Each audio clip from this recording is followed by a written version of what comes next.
Heard about the human toll that illicit fentanyl takes on our families, our friends, our neighbors.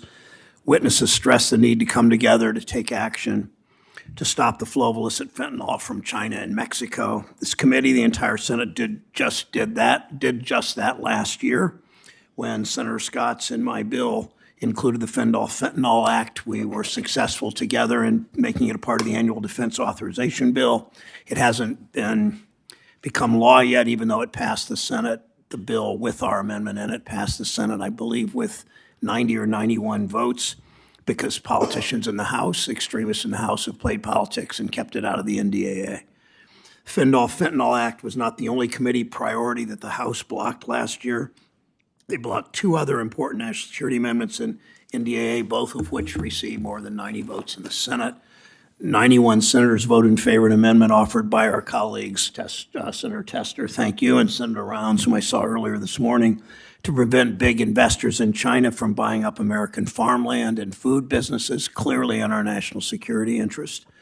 We can't allow foreign adversaries to buy up farmland in Ohio and around the country. It's a threat to our national security. It's a threat to rural economies and our way of life.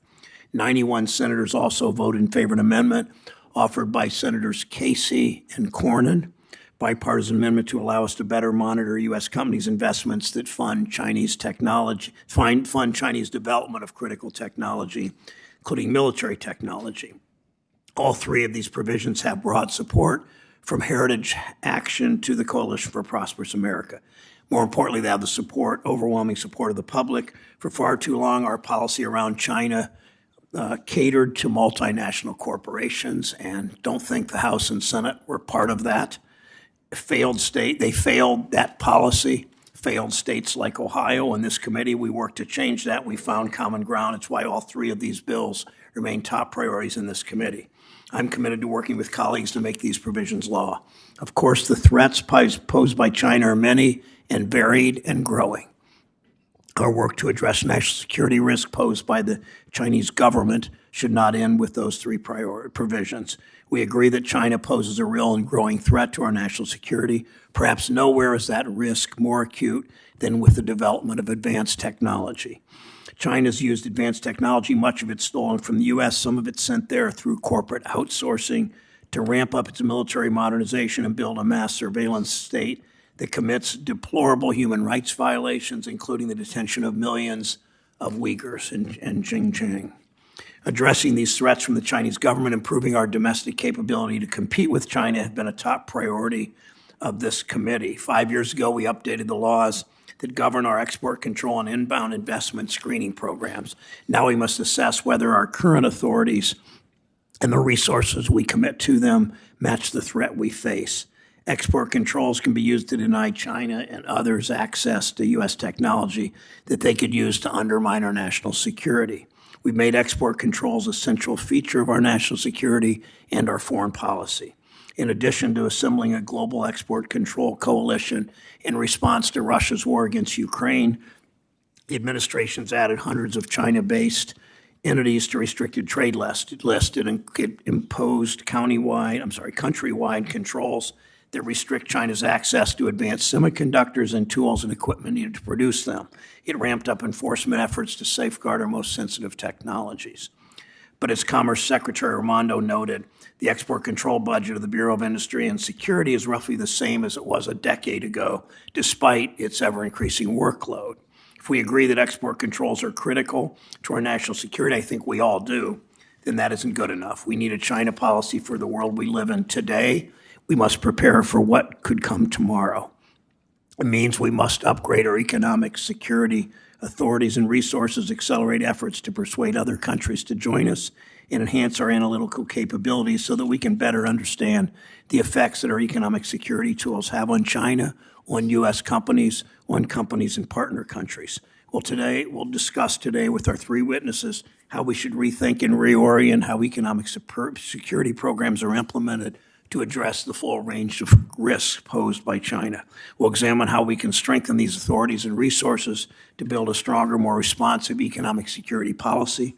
Our country's policies regarding China have failed for too long, and they've been written. Historically, we know this. They've been written aided and abetted by the Senate and the House and presidents of both parties who sold out American workers, pure and simple, to increase the profits of multinational corporations, always, always, always looking for cheap labor, not to benefit our national security, not to benefit American workers. This is on everyone that participated in this.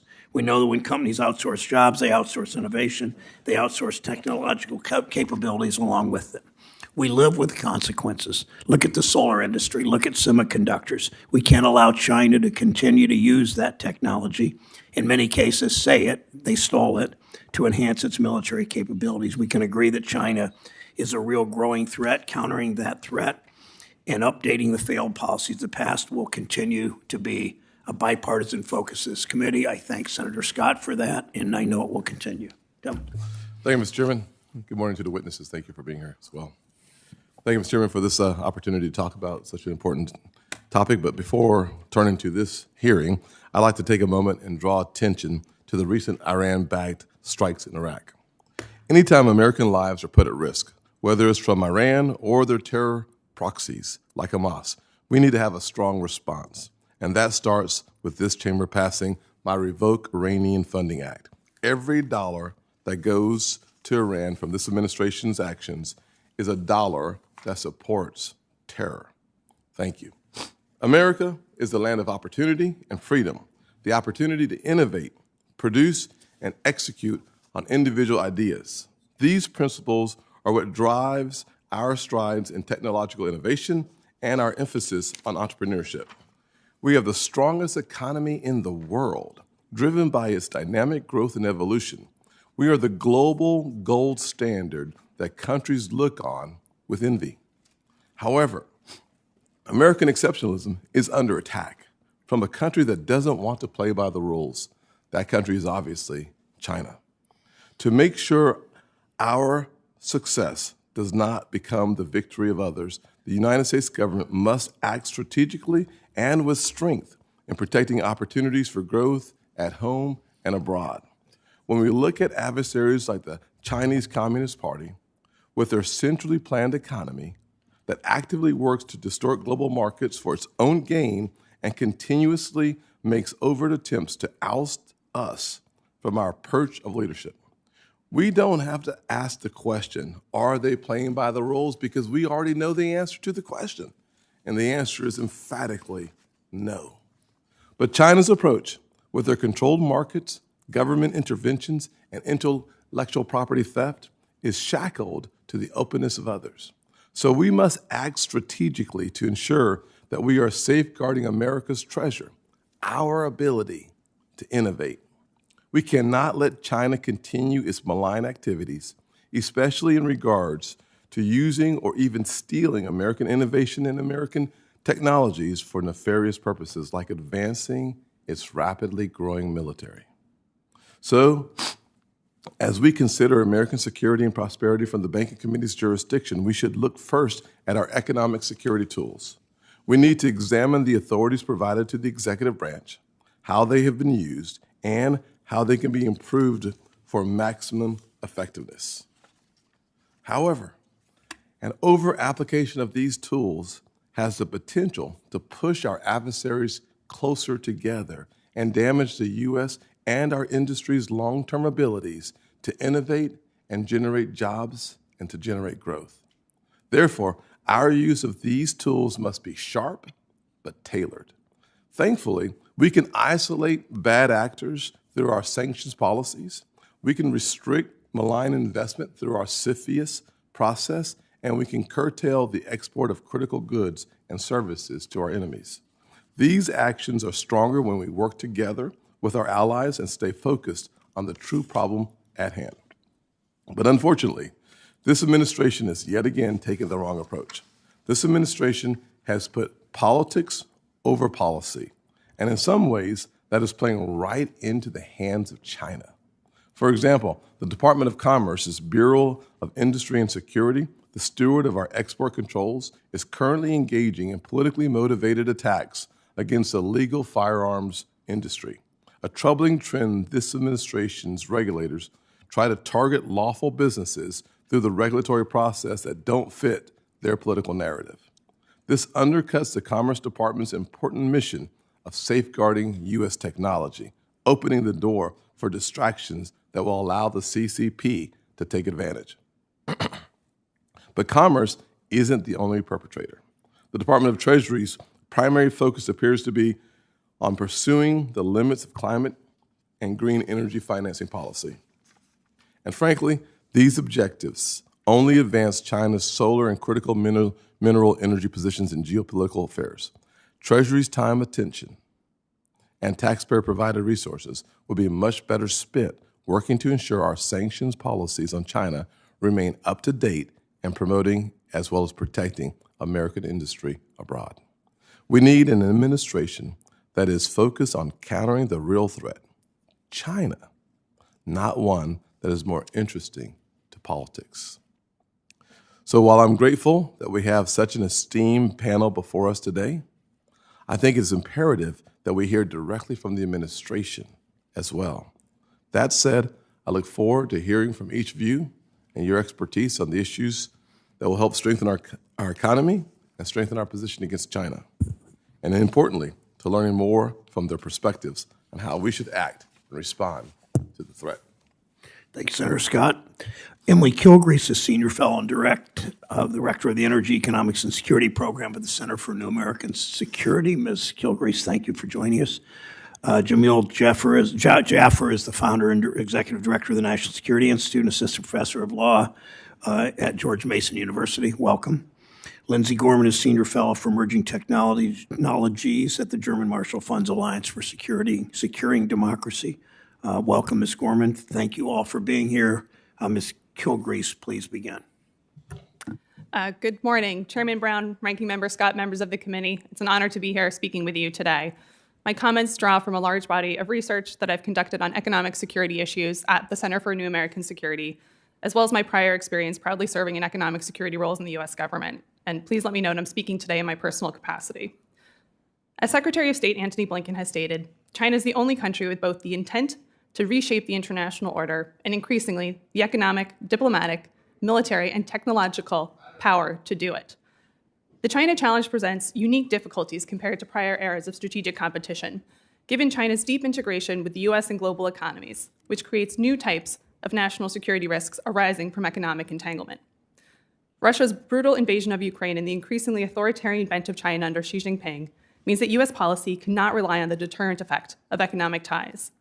It must instead focus on mitigating the national security risks arising from the economic relationship, prevent China from exploiting the open nature of the U.S. market, and anticipate future risks that may emerge due to the rapid global advance of critical technologies. These are formidable challenges and will require the government to prioritize economic security programs. And as Congress considers ways to strengthen the capacity of U.S. economic security programs, key themes emerge across all of the programs related to strategy, evaluation, resources, and international partnerships. On strategy, the United States needs but does not have an economic security strategy, one that's integrated with our national security strategy and provides clear direction on how the United States will use all of its tools of economic statecraft in tandem to protect its economic and security interests with respect to China. A clear strategy will also facilitate conversations in alignment with key international partners. On evaluation, the United States is using economic security tools in greater and more clever ways than ever before, yet it does not have robust processes to assess whether these tools are actually working. It should, and it should include a clear-eyed look at the impact of these tools on U.S. competitiveness and U.S. alliances. On resources, implementing and enforcing a greater scope of economic security programs will require resources. And importantly, this means not just more money, but more money well spent, prioritizing those investments that can add efficiency and analytic rigor to the economic security programs. On international partnerships, a unilateral approach to economic security will not be a durable one, as foreign firms rush to backfill U.S. technology exports and investments in China. China fears a united West, and it's critical that the United States leverage its advantage of alliances as it manages the strategic relationship with China. In addition to these cross-cutting themes, let me share brief thoughts on the set of economic security tools that we'll be talking about today, and I'll start with export controls. The United States is implementing new and more innovative types of export controls, including country-wide controls on commercial technologies in response to China's military-civil fusion strategy, and novel extraterritorial controls, including the foreign direct product rule. As export controls play a more central role in U.S. foreign policy, the capacity to enforce these rules, while also evaluating their effectiveness and on top of that, assessing the need for additional controls, remains a bureaucratic challenge. Implementing new controls in emerging tech areas is particularly difficult, as technology moves faster than government can adopt policies in response. The budget for export controls has remained flat in real terms for over a decade.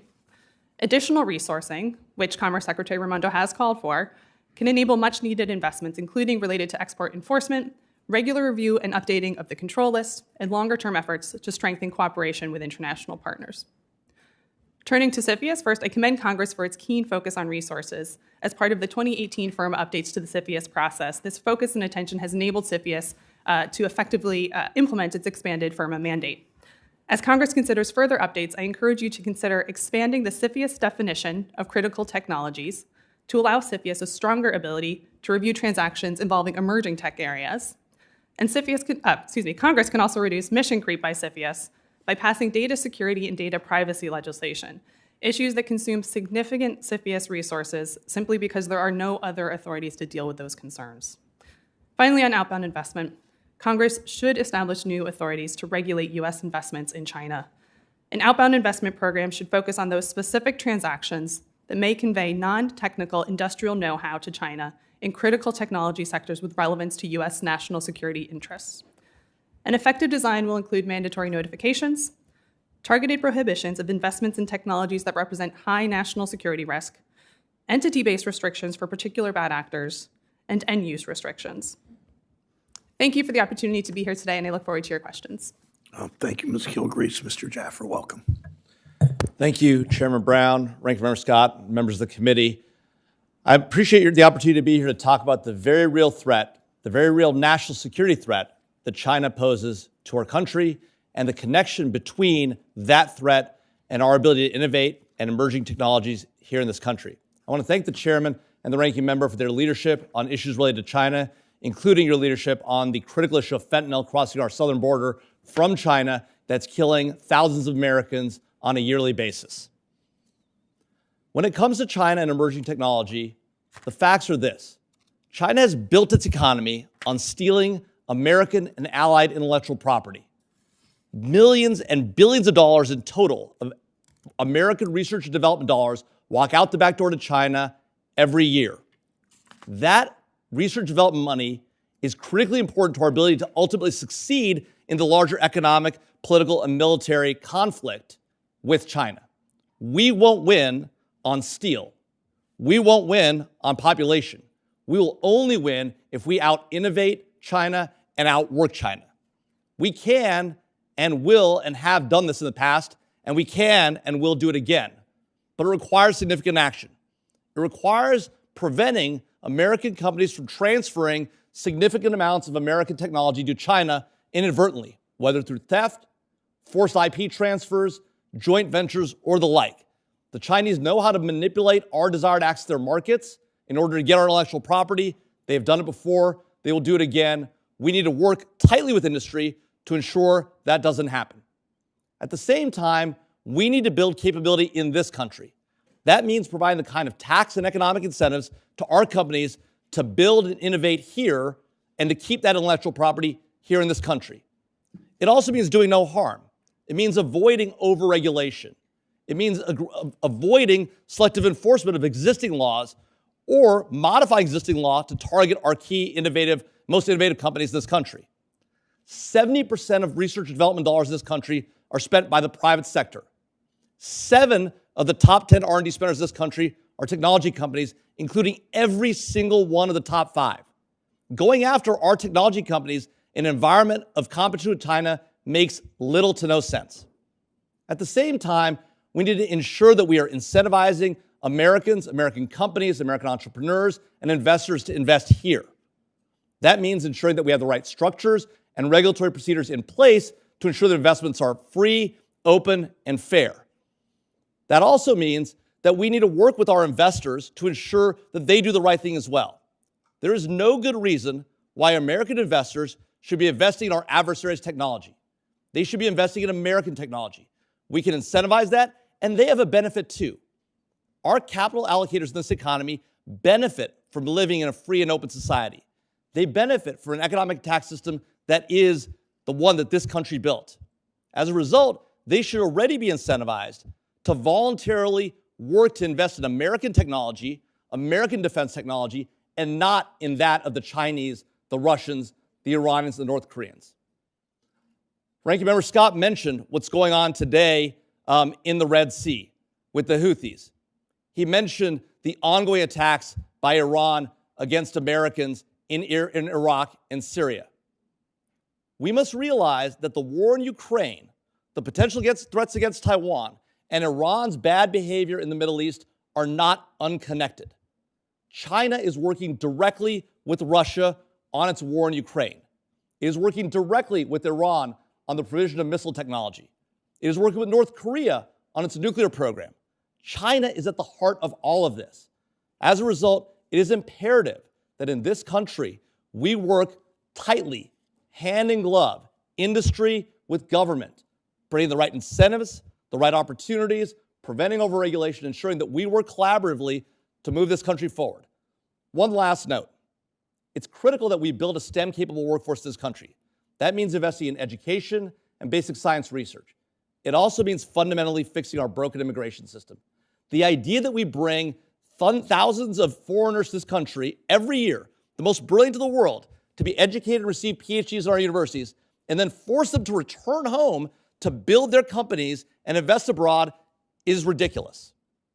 The idea that we have a system based on a lottery is crazy. We should pick the best of the brightest of the world and incentivize them to stay here and become part of the American dream. That is what America always has been. It's what we should be in the future. It is how we will ultimately beat China economically, militarily, and politically. Thank you for the opportunity to be here today. I look forward to your questions. Thank you, Mr. Evans. Ms. Gorman, welcome. Chairman Brown, Ranking Member Scott, and members of the committee, thank you for the opportunity to testify before you today. I come at this issue as a researcher leading a team focused on technology and geopolitics at the German Marshall Fund, as a former policy professional developing allied technology cooperation initiatives, and in a past life as a scientist in the lab conducting quantum physics experiments and building artificial intelligence systems. I speak here today in my personal capacity. The United States has spent decades investing in, inventing, and reinventing new modes of warfare, modernizing our military in response to new adversary capabilities and threats.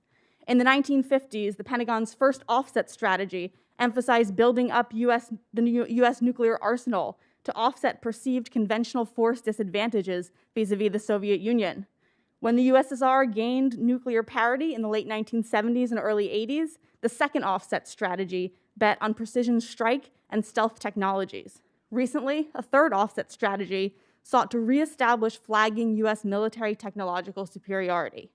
Today, the United States' strongest autocratic rival uses tactics in economic, technological, and societal realms that a defense-first national security apparatus was not designed to counter. In the PRC, we face a competitor who wields its own economic power to coerce nations, businesses, and individuals to achieve its technology and national security objectives. This multi-sectoral competition has strained the post-Cold War view of international relations, in which more economic engagement has implied greater political, even democratic proximity. Much as we have in the past, the United States today must reorient and invest in new capabilities and tools to meet this threat. A key element of this effort is building out a doctrine, toolkit, and alliances for techno-economic statecraft. Some of these tools already exist, but many were designed for a different era, when their remit was far simpler in terms of ensuring that technology items with dual-use capability, those that could be used for both military, in particular weapons of mass destruction, and civilian uses, were used for the latter and not the former in countries of concern. These dual-use applications often had clear signatures, uranium enrichment thresholds, for example, signifying use for civilian nuclear power or as weapons-grade nuclear fuel. These modes are outdated and unfit for our modern challenges for three reasons. First, straightforward distinctions and thresholds between military and civilian applications of emerging technologies rarely exist. The same quantum computer that could revolutionize scientific discovery could break the encryption that secures our communications with submarines. The same synthetic biology processes that could engineer novel cancer therapies could also engineer pandemic pathogens. And the same computing capacity that fuels large language models can fuel drone swarms and mass surveillance. Second, the PRC's strategy of civil-military fusion further blurs these lines, making it difficult to have any confidence that any civilian use will stay a civilian use. And third, many of today's national security technology risks simply fall outside the military domain, such as human rights abuses, the promotion of autocratic values and standards in emerging technologies, and strategic dependencies in critical supply chains. Outpacing China no longer simply means outrunning the PRC, but also impeding its capabilities in key force multiplier technologies. This will require the United States and its allies to control capabilities, not only technologies. In my written testimony, I discussed the inputs and considerations for controls in AI, biotechnology, and quantum information, and provide recommendations along 3 lines. First, significantly expand US and allied analytical capacity, including by establishing a National Technology Competitiveness Analysis Center. Second, leverage cutting-edge technologies to track control evaluations and evasions and bolster enforcement, from knowledge graphs and link chart analyses to databases of Chinese entities and partnerships. And third, build capacity among US allies and partners on novel techno-economic statecraft tools and approaches, modeled off FIRMA's CFIUS expansion. Thank you, and I look forward to your questions. Thank you, Ms. Gorman. Start with just an observation before I turn to Ms. Kilgrease for a question. Mr. Jaffer said that essentially that we need to incent U.S. corporations not to invest in China. These are the same corporations that lobbied this Congress 25 and 30 years ago very successfully, because many of my colleagues like to be at the beck and call of corporate interests because labor was too expensive in the United States, even too expensive in the non-union South, and lobbied for first most favored nation status. They decided that didn't sound very good, so then permanent normal trade relations with China, U.S. corporations moved jobs overseas, benefited from it, their bottom line, their stockholders benefited, American workers in my state especially, in my part of the country, were left behind. Now those same companies, we need to incent them not to invest in China. I mean, I don't disagree with that, but it's really a pretty remarkable irony of history. Stop there. Question for Ms. Kilgrease and Ms. Gorman. Secretary Raimondo recently said the export control budget at BIS is roughly the same as was a decade ago. You each mentioned that. From responding to China's, with an increasing workload, responding to Russia's invasion of Ukraine, to new countrywide controls on chip exports. Both of you, quickly, if you can, 2 questions. Can you each describe what resources, technology, information, personnel Congress should provide to BIS to meet its growing export control mission? What are the negative implications of not increasing funding? Start with you, Ms. Kilgrease, and you, Ms. Gorman. Thank you for the question. It's an incredibly important one, and I'll quickly go through what could be a long laundry list on that. But there's a range of needs in the Department of Commerce, as well as the other export control agencies. It's not just Commerce that has responsibility for implementing these. The bread and butter functions of license applications and export control enforcement absolutely need additional funding. But one thing I talk a lot about in my written statement is that we need to be spending these new resources wisely. We need to be really investing in the evaluation and analytic capabilities so that the Department of Commerce is not just relying on industry input, but has access to a wide range of unbiased information as it's building up its capacity to evaluate and assess whether controls are actually working in practice. We don't have that capacity. We need that capacity, and it needs to be an unbiased kind of independent analytic capability. We need to invest in the international engagement function so we're not implementing controls unilaterally, and we can really put in the political elbow grease to make sure we get partners and allies on board. And we need to be examining new ways of doing technical export control enforcement. I'll flag some work that my colleague Tim Fist has done looking at, for example, on-chip governance. It's a way to do smarter enforcement, not just more enforcement. I fear if we don't make these sorts of investments, the export control system will continue to be outdated. It'll continue to be stuck in kind of a Cold War mentality, and it will continue to fail to capture the emerging technologies that are really at the center of the U.S.-China competition. Thank you, Ms. Gorman.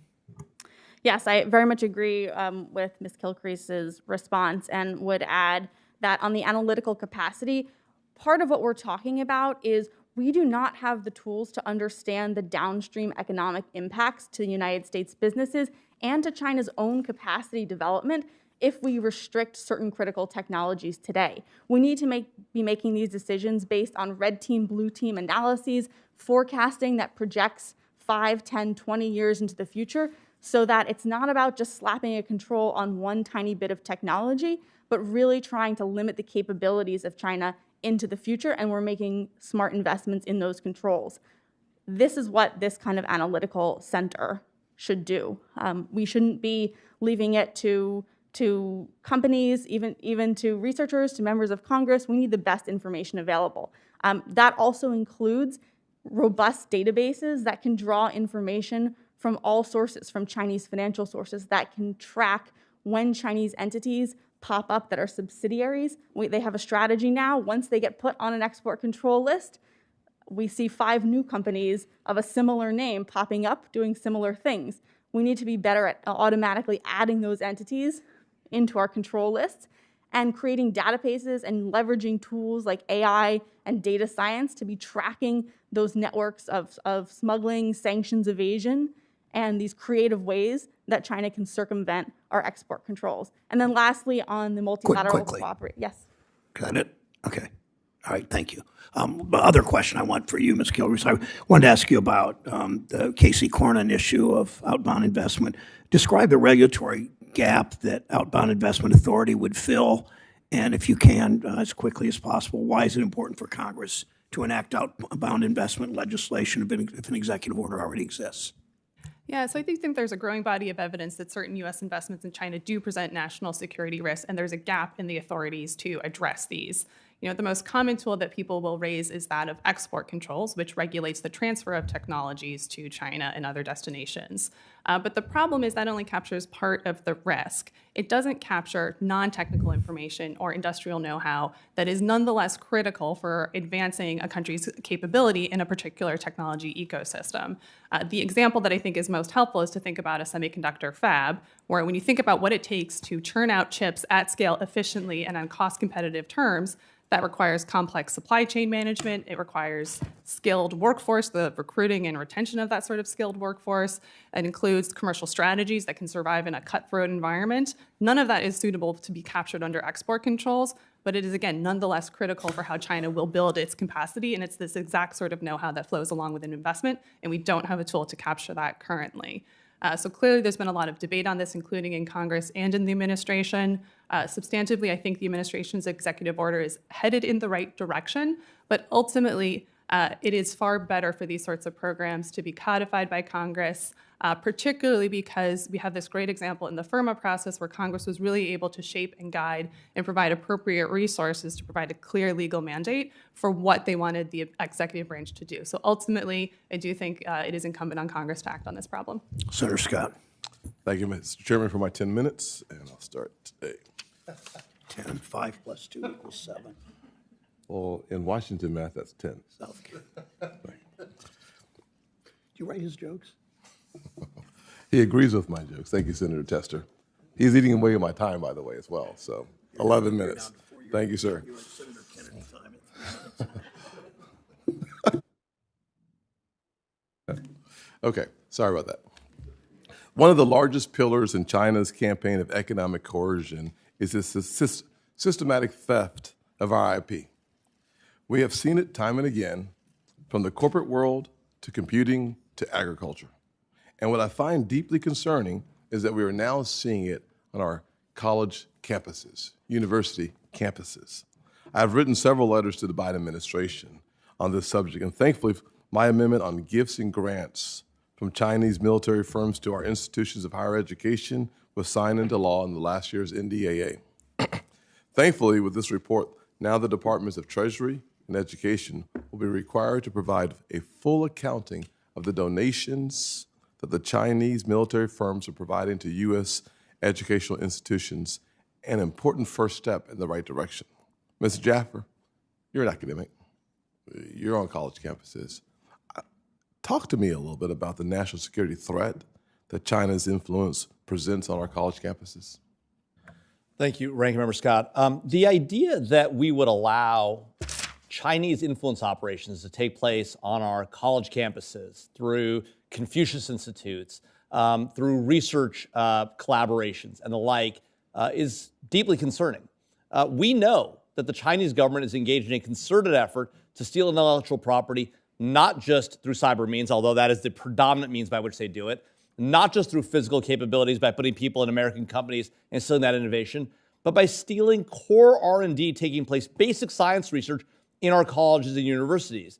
And they're doing that through these research collaborations. Now, there are collaborations that make sense with allied nations. There are collaborations across borders that make tons of sense. But collaborating with Chinese researchers who we know are influenced and pressured by the Chinese government on a regular basis to steal intellectual property simply makes no sense. Taking cash money from Chinese companies who have ulterior motives simply makes no sense. No university should do it, and I applaud you, Senator Scott, for having outed this fact and for calling it out once and again. How do we, if you were in charge, how would you help us stop or reduce the amount of activity on those college campuses? How much further can we go than just the amendment that was a part of the NDAA in spotting it, bringing light to it? In addition to that, we have 300,000 or so Chinese students on our college campuses. I'm not sure how many report back to the CCP, but it is a concern to me. I'd love to hear your thoughts on that as well. Well, look, we always have to be careful to not tar every Chinese student that's here in the United States with the brush that they're working with the Chinese government. But we have to recognize the Chinese government is engaged in an active effort to bring students here, to bring researchers here, to work with American academics here in this country, pay them to transfer technology. The 1,000 Talents program and the like are a few examples of those. Now, in order to ensure that this doesn't happen, when we bring students in, bring Chinese nationals in, vetting them, frankly, nationals from any country, vetting them well, ensuring they're not a national security risk is an important part of that immigration process, including for students and the like, and researchers. At the same time, federal universities obtain a tremendous amount of federal grant money. They obtain a tremendous amount of federal financial aid for their students. Making those pipelines hard to access, if they continue to allow their research and development to walk out the back door to China, is a very significant penalty you could leverage. Now, I'm not saying we should do that. I'm saying we need to think cautiously about that. At the same time, if our universities are allowing this to happen, and they know it's happening and aren't taking action to stop it, public and private alike, action can be taken to make their lives a lot more difficult. Sounds like a carrot and stick approach, though. I mean, you put the nation and the universities in a strong position to speak clearly and make good decisions with consequences. Without those consequences, to me, it seems like there will be we cannot reinforce good behavior if all we're saying is please. No, that's exactly right. And it goes to universities, it goes to investors alike. All of us have an incentive to do the right thing, right? To invest in American technology, protect our intellectual property, and ensure innovation stays here, right? We should recognize that because we live in this system of governance, in this economic system, benefiting our adversaries is actually contrary to all of our interests. And as a result, universities already have the incentive to do the right thing. Investors have the incentive to do the right thing. Providing them more incentives and ultimately only reaching for the regulatory stick when you absolutely have to is ultimately, I think, the right approach. Thank you. Thank you, Senator Scott. Senator Menendez of New Jersey is recognized. Thank you, Mr. Chairman. Last Congress, I introduced the Economic Statecraft for the 21st Century Act, a bill that provides a comprehensive plan to confront the anti-competitive, predatory nature of China's international economic policies.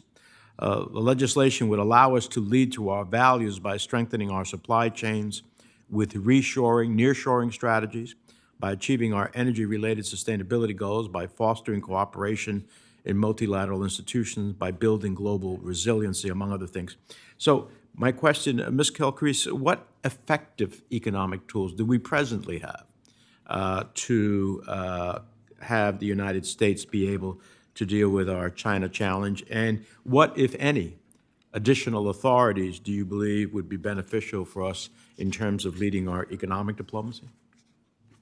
Thank you for the question and for your leadership in developing economic statecraft strategy. It's critically important that as we think about the specific tools, we're also thinking about how all of these tools work in tandem to achieve our goals, and particularly if we're talking about technology leadership and leadership in particular sectors, assessing these tools and how they work together is so important. I think we have a growing body of tools that are effective. Some of our export controls, our investment screening, these are mature processes where there's always room for improvement, but we have well-established frameworks. We also have robust industrial policy at this point in the U.S. where we're really trying to implement the run faster part of the agenda, trying to invest in our R&D capabilities and strengthen our STEM capabilities as well. Ultimately, these are all of the sorts of efforts that need to move forward in tandem. But that doesn't mean that our work is done, of course, right? We're talking today about outbound investment as one of the key ways to protect our economic security interest. We should also be having a conversation around tariff restructuring and how that could potentially be used in some cases to protect against Chinese unfair trade practices. That requires deep analysis, economic analysis of downstream impacts, but it is one of the areas where we do have a gap and we need to consider, again, whether that sort of approach would advance our interests. Thank you. I want to talk about our lack of outbound investment oversight in sensitive industries that has the potential to harm our national security and hamper the competitiveness of U.S. industry because of the technical prowess, capital, and the unique know-how that access to the U.S. capital markets provide. President Biden's executive order in August is a good start, but I fear it may be too limited. Ms. Gorman, is the order broad enough to prevent U.S. capital and expertise from financing the wide range of critical sectors that undermine U.S. national security? Thank you for the question. I think the order itself, which focuses on AI, semiconductors, and quantum information system exclusively, I think can be seen, as you rightly point out, as a good start. We may, in the future, want to look at similar outbound investments on other critical and emerging technology areas. But this depends on where we have strategic advantages and also can mirror our other approaches to controlling technology outflows. We shouldn't be allowing investors to invest in entities that we've determined we shouldn't be selling those critical technologies to. But I think the outbound order is taking actually somewhat of a targeted approach, though when it comes to AI, that's going to be one of the hardest issues to get right in terms of how broad do we think about what AI is, what's a military use, what's civilian use. These are not easy questions, but I think it's a good start. Well, with intellectual property theft, which remains an acute challenge in our dealings with China, and the theft of intellectual property related to cutting-edge technologies that could seriously degrade our national security and economic competitiveness, I wonder what can we do to expand on the President's order and make outbound investment review a more effective tool for limiting the theft of high-tech secrets that are critical to national security? It's a good question. I think we can try to tie in some strings to our investments. I think expanding our enforcement capabilities. The DOJ has certainly prioritized the intellectual property theft from China challenge. We need more aggressive enforcement there, and to be sure that we're not giving away the crown jewels of our technology through investments, through that transfer of know-how. And I think there's a piece of this too that involves communicating to our investors what our priorities are, incentivizing them to make investments in allied partner nations, not only China, and raising awareness from them themselves on what we're really trying to guard against. Thank you. Mr. Jaffer, it's good to see you. Mr. Jaffer was the chief counsel for the Republicans on the Senate Foreign Relations Committee, and good to see you here. Thank you, Mr. Chairman. Thank you, Senator Menendez. Thank you, Senator Menendez. Senator Tillis is recognized from North Carolina. Thank you, Mr. Chairman.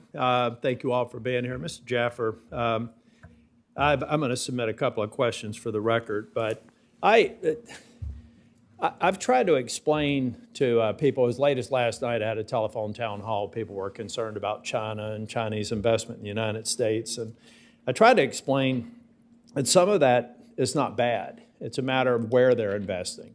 But what I also tried to explain is how investment in China, not all investment in China is bad. For example, my favorite photo is a little girl wearing a Wonder Woman outfit with a Captain America shield, and she's Chinese. She's at a Disney park in China. Boy, I want as much Chinese investment as we can to export our culture to China to let the Chinese people see what's possible in the free world.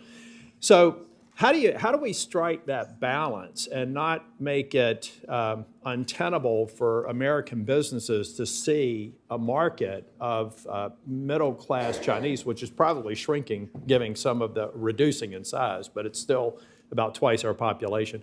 How do we strike the balance as a matter of public policy? Yeah, it's a great question, Senator Tillerson. You know, it seems sort of obvious, but, you know, investing in a T-shirt factory in China is fundamentally different than investing in a semiconductor fab. Transferring technology for, you know, manufacturing that happens at scale of non-technological capabilities is different than transferring manufacturing know-how for critical minerals or processing for critical minerals. And so there's a common sense element to the way our investors and our investment community ought to think about investment and business in China. You know, we all made the mistake in the 90s thinking that China being brought into the world, into the you know, It's going to world move system towards a democratic free market framework that never occurred. We all bought into that, right? From President Clinton to Republicans in Congress, and we were wrong. China's exploited its entrance to that system. It's taken advantage of it. It's playing unfair ball, and now it's using that repression that it imposes upon its own people and using the free market system to export that repression abroad. And I'm wondering, I think more broadly, because what we're really talking about here is making sure that China's not successful being the military and economic superpower by 2050. And it seems like if we're really going to talk about that, obviously we have to incent research and development. We have to make sure that the United States remains the innovator that it is today. We have to protect our intellectual property. We have to do everything we can. But it seems like we need to fight on several different levels. It seems to me that the Belt and Road Initiative, you got some buyer's remorse there, but we really have no alternative. So to what extent are we going to Africa and South America, going to these countries and creating a different value proposition? We don't have to be the lowest cost provider because we know that an American investment, an American framework in these countries means something more to them. And these countries, these leaders get it. So give me an idea, if you could wave a wand and be president for the day, what would be your global strategy, the multi-level strategy to go after China and prevent them from succeeding over the next 25 years? Well, I think, Senator Tillerson, the first step is we have to be the strongest ally to our friends and the fiercest adversary to our foes. Today, our adversaries aren't afraid of us. They know we're afraid to take action in the world, and our allies aren't sure we'll be there with them. And so failure, would you argue that failure in Ukraine is the one thing China hopes happens this year? Absolutely. Yeah. Continued attacks by Iran without an effective U.S. response makes China happy. North Korea launching missiles without us doing anything about it makes China happy. These things are not unrelated. China has a hand in all of this. They're working collaboratively with all these nations. They recognize that a weak U.S. that either appears weak or is actually weak benefits them. And do you, I mean, it's topical because of discussions we're having here around the supplemental and Ukraine funding. Do you believe that Putin will be happy and Xi Jinping will be thrilled if we decommit from Ukraine, and then what likely will occur there? I mean, do you think it's in that order that China sees more to gain from our lack of funding than even Putin? Absolutely. And the way you know that is that we saw Xi Jinping stand with Vladimir Putin, and an aside he knew was being captured by the cameras, says to Vladimir Putin, there are changes of the likes of which the world hasn't seen in 3 decades, and we, Russia and China together, are making those changes happen. And last thing, I could talk to you for more than a day, but the last thing there, the fact that China came to the United States, the fact that Xi Jinping came to the United States means that he and the economy and the CCP is on the ropes, right? And when they're on the ropes, you keep them there and you keep them in a corner. And one of the ways you do that is to step up and lead. And I think leadership means that we provide supplemental funding to Ukraine. Thank you. Totally agree. Senator Tester of Montana is recognized. I want to thank the chairman and the ranking member for having this hearing. I want to agree with Senator Tiller's line of questioning, and I appreciate your response. And I want to thank all 3 of you for your testimony. Leading is something that's really important. We had an opportunity to do some things in last year's NDAA. The ranking member and the chairman both talked about this. The House blocked every damn thing we tried to do. Whether it was a fend-off fentanyl bill that we had a hearing on last week that would have held Chinese entities accountable, passed this body by a number that we never get numbers like that in the 90s, or whether it was an amendment led by Senator Rounds and myself that would have stopped China and foreign adversaries, the ones you mentioned, Mr. Jaffer, North Korea, Iran, and Russia, from buying farmland, which was also blocked by the Republican leadership in the House. I'm going to tell you, obstruction, it doesn't take anybody with a brain to do obstruction.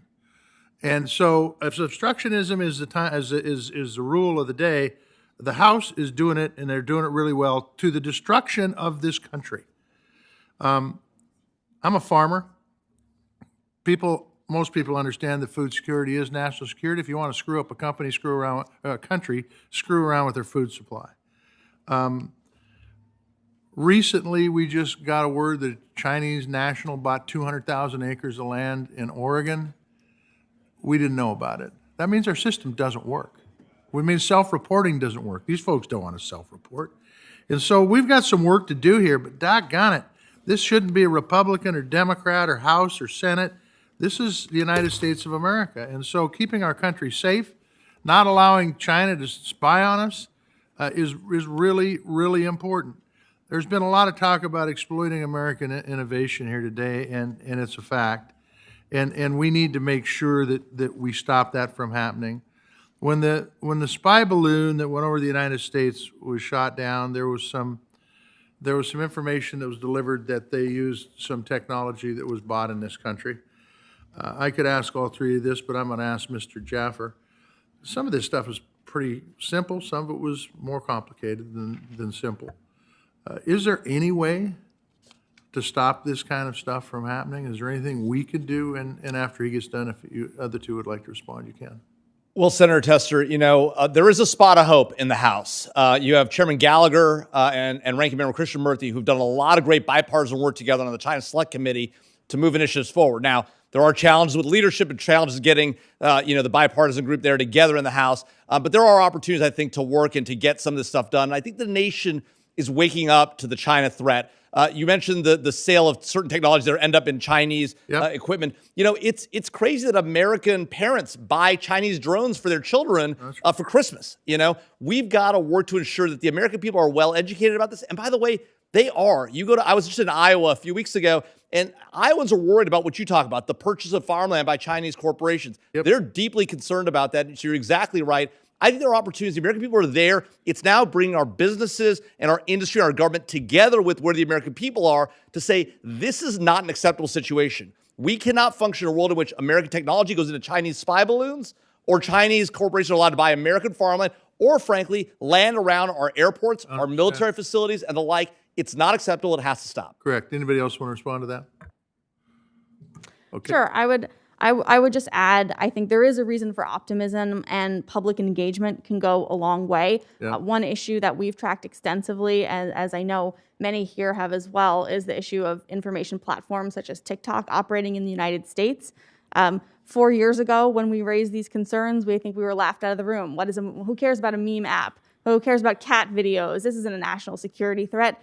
Today, the most recent Pew Research poll from last year found that now over 6 out of 10 Americans now view TikTok as a national security threat. That is public education in action, and so I think there is promise. Okay. Yeah, I would just add, we keep getting caught short by these sorts of examples, whether it's the spy balloon or TikTok or BGI or whatever the specific Chinese company is. And that means we've got a blind spot in our analytic capabilities. It means we don't understand what's happening in China's technology ecosystems at the level that we should.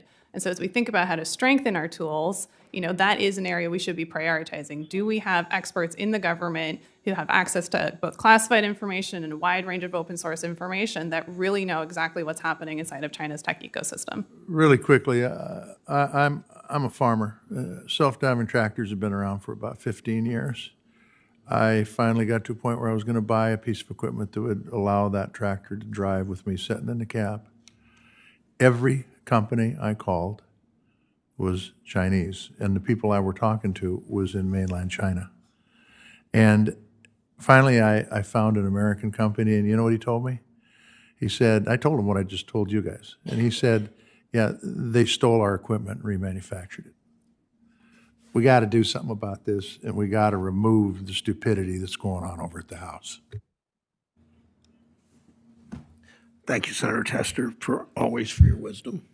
Born in being a real farmer, so thank you. Senator Hagerty, Tennessee is recognized. Thank you, Chairman Brown. On December 20th of last year, Gary Peters and I, Senator Gary Peters from Michigan, and I introduced a bill to prohibit U.S. taxpayer dollars from going to companies like BGI. They would use this funding to gain access to the U.S. market and, importantly, gain access to American citizens' DNA data, I should say, their genetic data. I want to thank Senator Peters for working with me on this. He's prioritizing this bill for this month's committee markup. I look forward to getting this passed to deal with this fast-moving threat.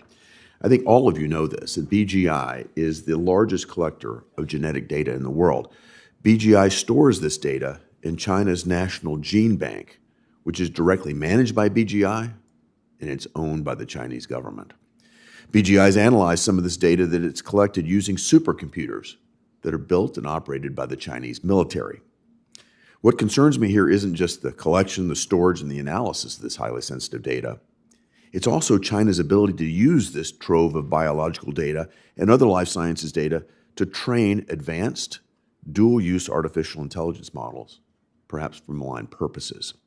So, Ms. Gorman, I'm going to start with you. The question has two parts. I've heard from many AI professionals regarding the risk of China having access to massive life science training data.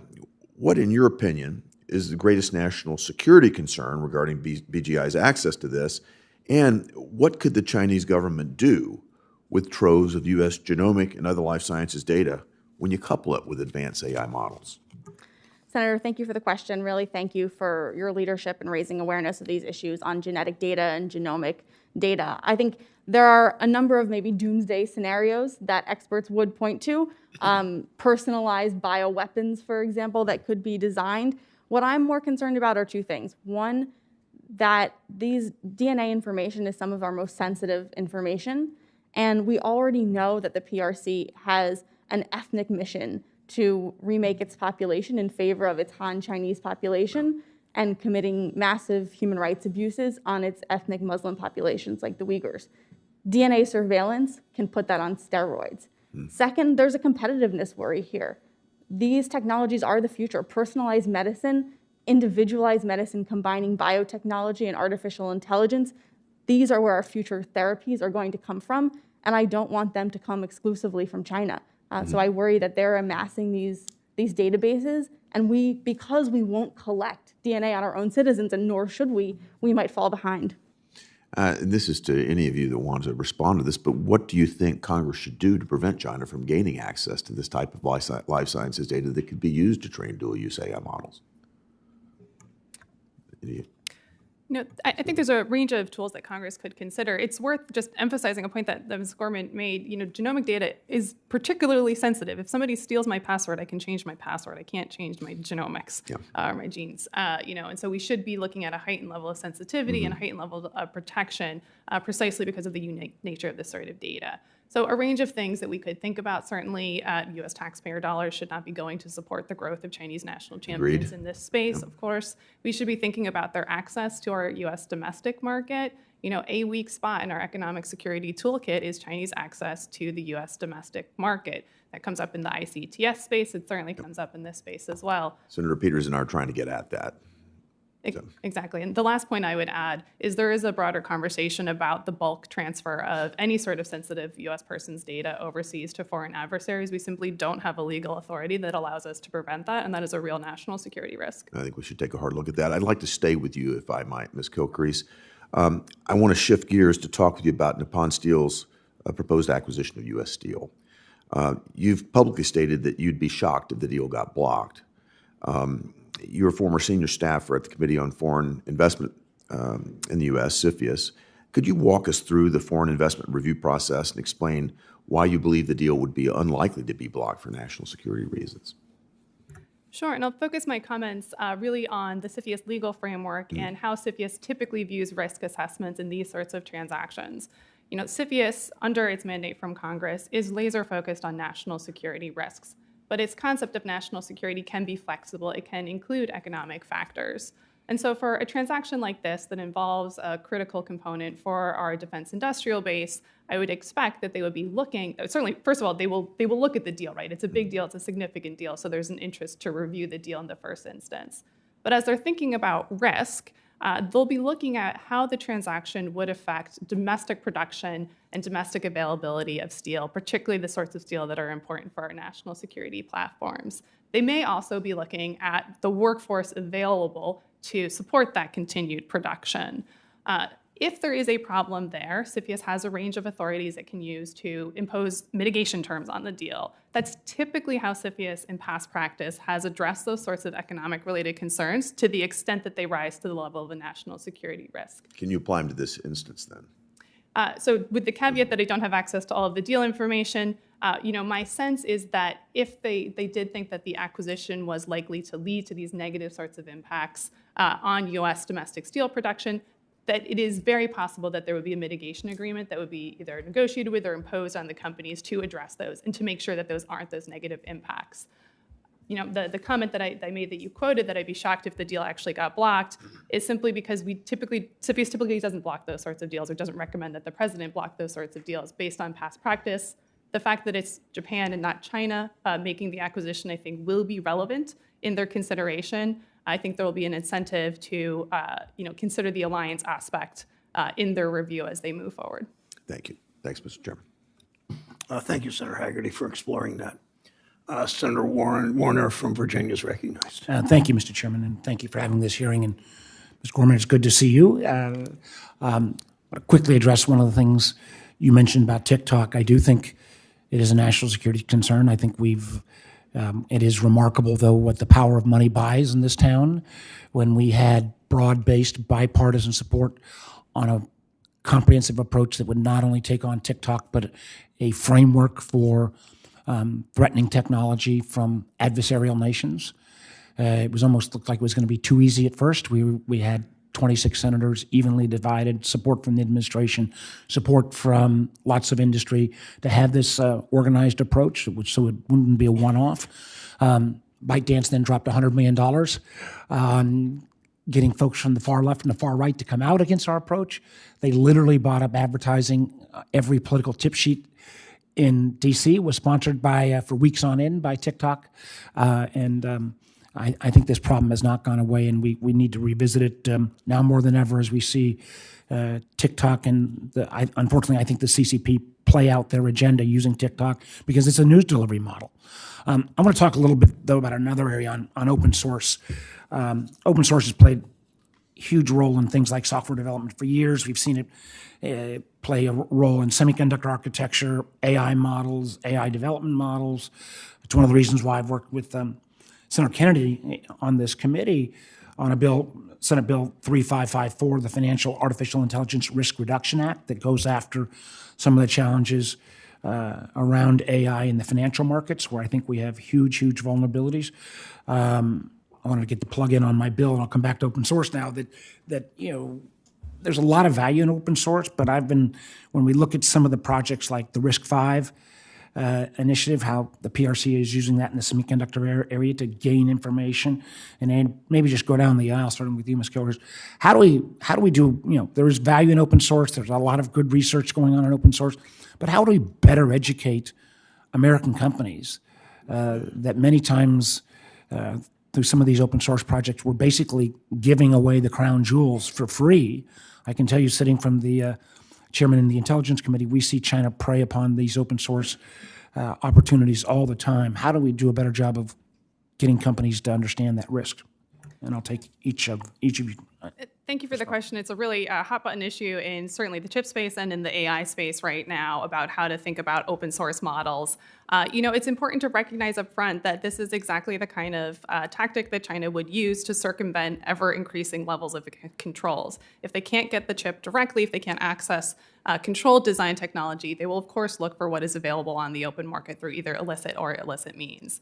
Now, there are benefits to the open source approach, and certainly some of the safety researchers will tell you that there are some benefits to having the public being able to access and test these sorts of open source models. However, it really does depend on who is doing that, right? And so as we think about trying to make these trade-offs and these balances, I do think we need to have a more serious conversation on controls, on the release of some of these models, particularly the really powerful frontier AI models, where we don't even know what those things are capable of yet.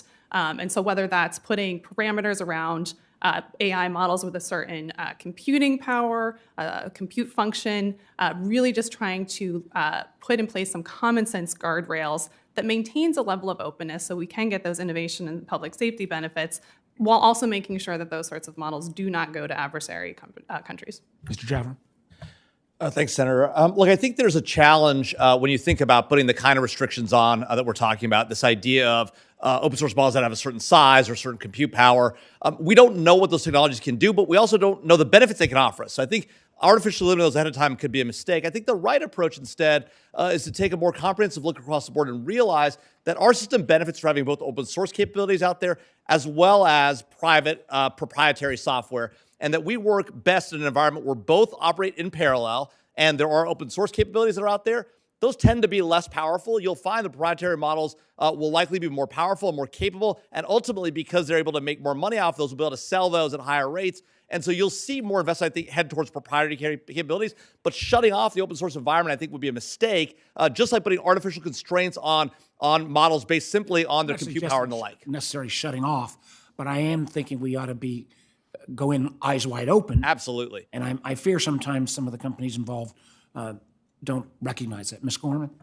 Senator, it's great to see you too. And I agree that heading into this historic election year with the TikTok election is disastrous. On the open source question, we have to take it back to what are our national security objectives. And here I would actually put forward that we should look at the applications. We are going to see specialized models that are application specific. Large language models processing text is just but one of these examples. We're going to see the large language models for our immune system, the large language models for manufacturing data.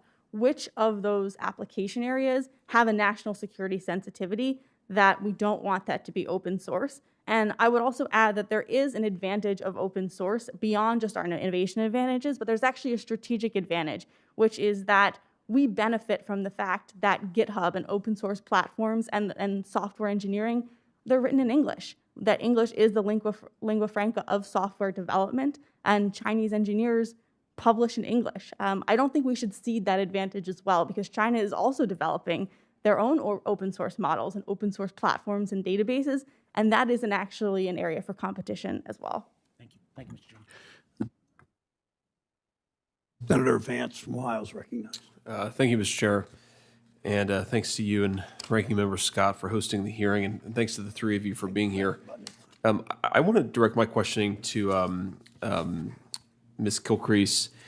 In particular, I want to ask you about a live situation, the Nippon Steel acquisition of U.S. Steel, and something that I know a number of my colleagues from both sides of the aisle have expressed some concern about, and I've shared in those concerns. In fact, I wrote a letter months ago worried that the U.S. Steel board would entertain foreign bids, even though I think it's a bad idea for a host of reasons we can get into. But one of my concerns here is that the interest of foreign bidders in U.S. Steel is not primarily about greenfielding investment into the United States of America. They're not expanding steel production domestically, and they're not necessarily doing it because they have better access to capital. They're doing it primarily as a sort of tariff arbitrage. They're effectively buying access to the domestic markets in a tariff-free way. And I think that in a world where, first of all, we're talking about one of the most protected industries, steel, in the world, pretty much every country that has a steel industry has significant protections placed on it. And we've learned the hard way over the last couple of years that America's capacity for manufacturing in some of the most critical weapons and other things is actually pretty lackluster given our needs. I worry about what this means for our country. And I just wanted to ask, this question. So, am I right, Ms. Kilcrease, that the only real tool or the only real organization that could review this transaction would be CFIUS? That's right. CFIUS is the one that would review this foreign investment consistent with its national security mandate. There may be antitrust as well, but it's basically CFIUS at this point. And we're expecting a CFIUS review on this particular transaction, correct? We are, and there's been public statements to that effect, yes. Got it. Yep. So here's my question. CFIUS is primarily or maybe exclusively a national security standard that it applies to reviewing these transactions. Can CFIUS consider public interest concerns as part of its review? It cannot. So CFIUS is a national security test. It's a broad and flexible concept of national security. But if the concern, for example, is whether foreign investors are trying to get around tariff structures, it would be unusual for CFIUS to take action on that basis. And we probably don't want to encourage the bureaucracy to kind of get outside the four corners of the legal mandate that's been given by Congress. Yeah, I agree with that. I guess part of my question is whether that we think that the four corners legal mandate here is a little too narrow for what we're concerned about and what we're interested in. What do you think? I mean, if we wanted to empower our government to, ensure that we had things like sufficient native domestic production of steel, what do you think we maybe should do here? If you were sort of, legislator for a day and we wanted to further empower the Congress to protect, and I use that word intentionally, the domestic steel industry, what do you think we should be doing differently vis-a-vis transactions like this one? So if there was a desire to have authorities on more of a public interest test for our foreign investment reviews, certainly that would require additional legislation. That's a gap. If the policy objective is to protect those sorts of domestic industries apart from distinct national security concerns, we don't have a tool to do that today. So you would certainly want to consider whether there's a need for additional legal authorities, as well as considering the impacts more broadly on downstream industries and broadly across the economy for that sort of proposal. Great. I appreciate that. And maybe my office can follow up on some ideas on that front, because I do think it's important. And I know just on this point, just to pontificate a little bit, there's been some concern, some pushback on my view that you shouldn't be worried about Nippon Steel buying U.S. steel because Japan is an ally and Nippon Steel appears to be a very good company.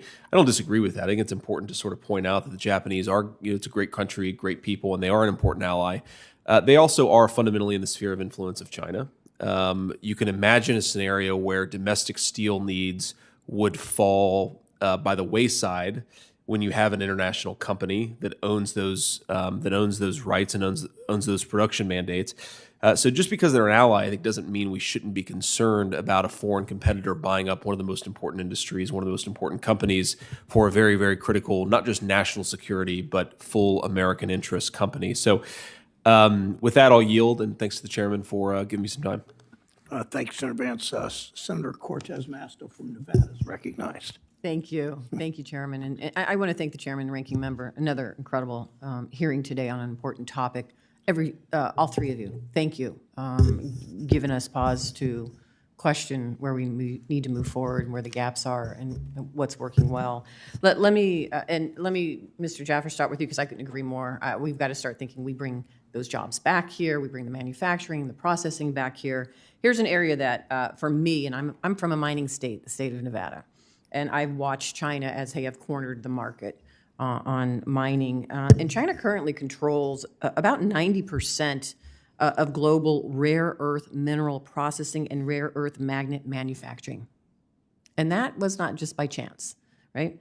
Last month, China announced an export ban of rare earth extraction and separation technologies. Between this action and its recent export ban on other minerals like graphite, gallium, germanium, it's clear China is threatening to weaponize areas where it has dominance over critical supply chains. For the benefit of the public, if they're listening, there's not any rare earth mineral mining except maybe one place, and that's Nevada and California.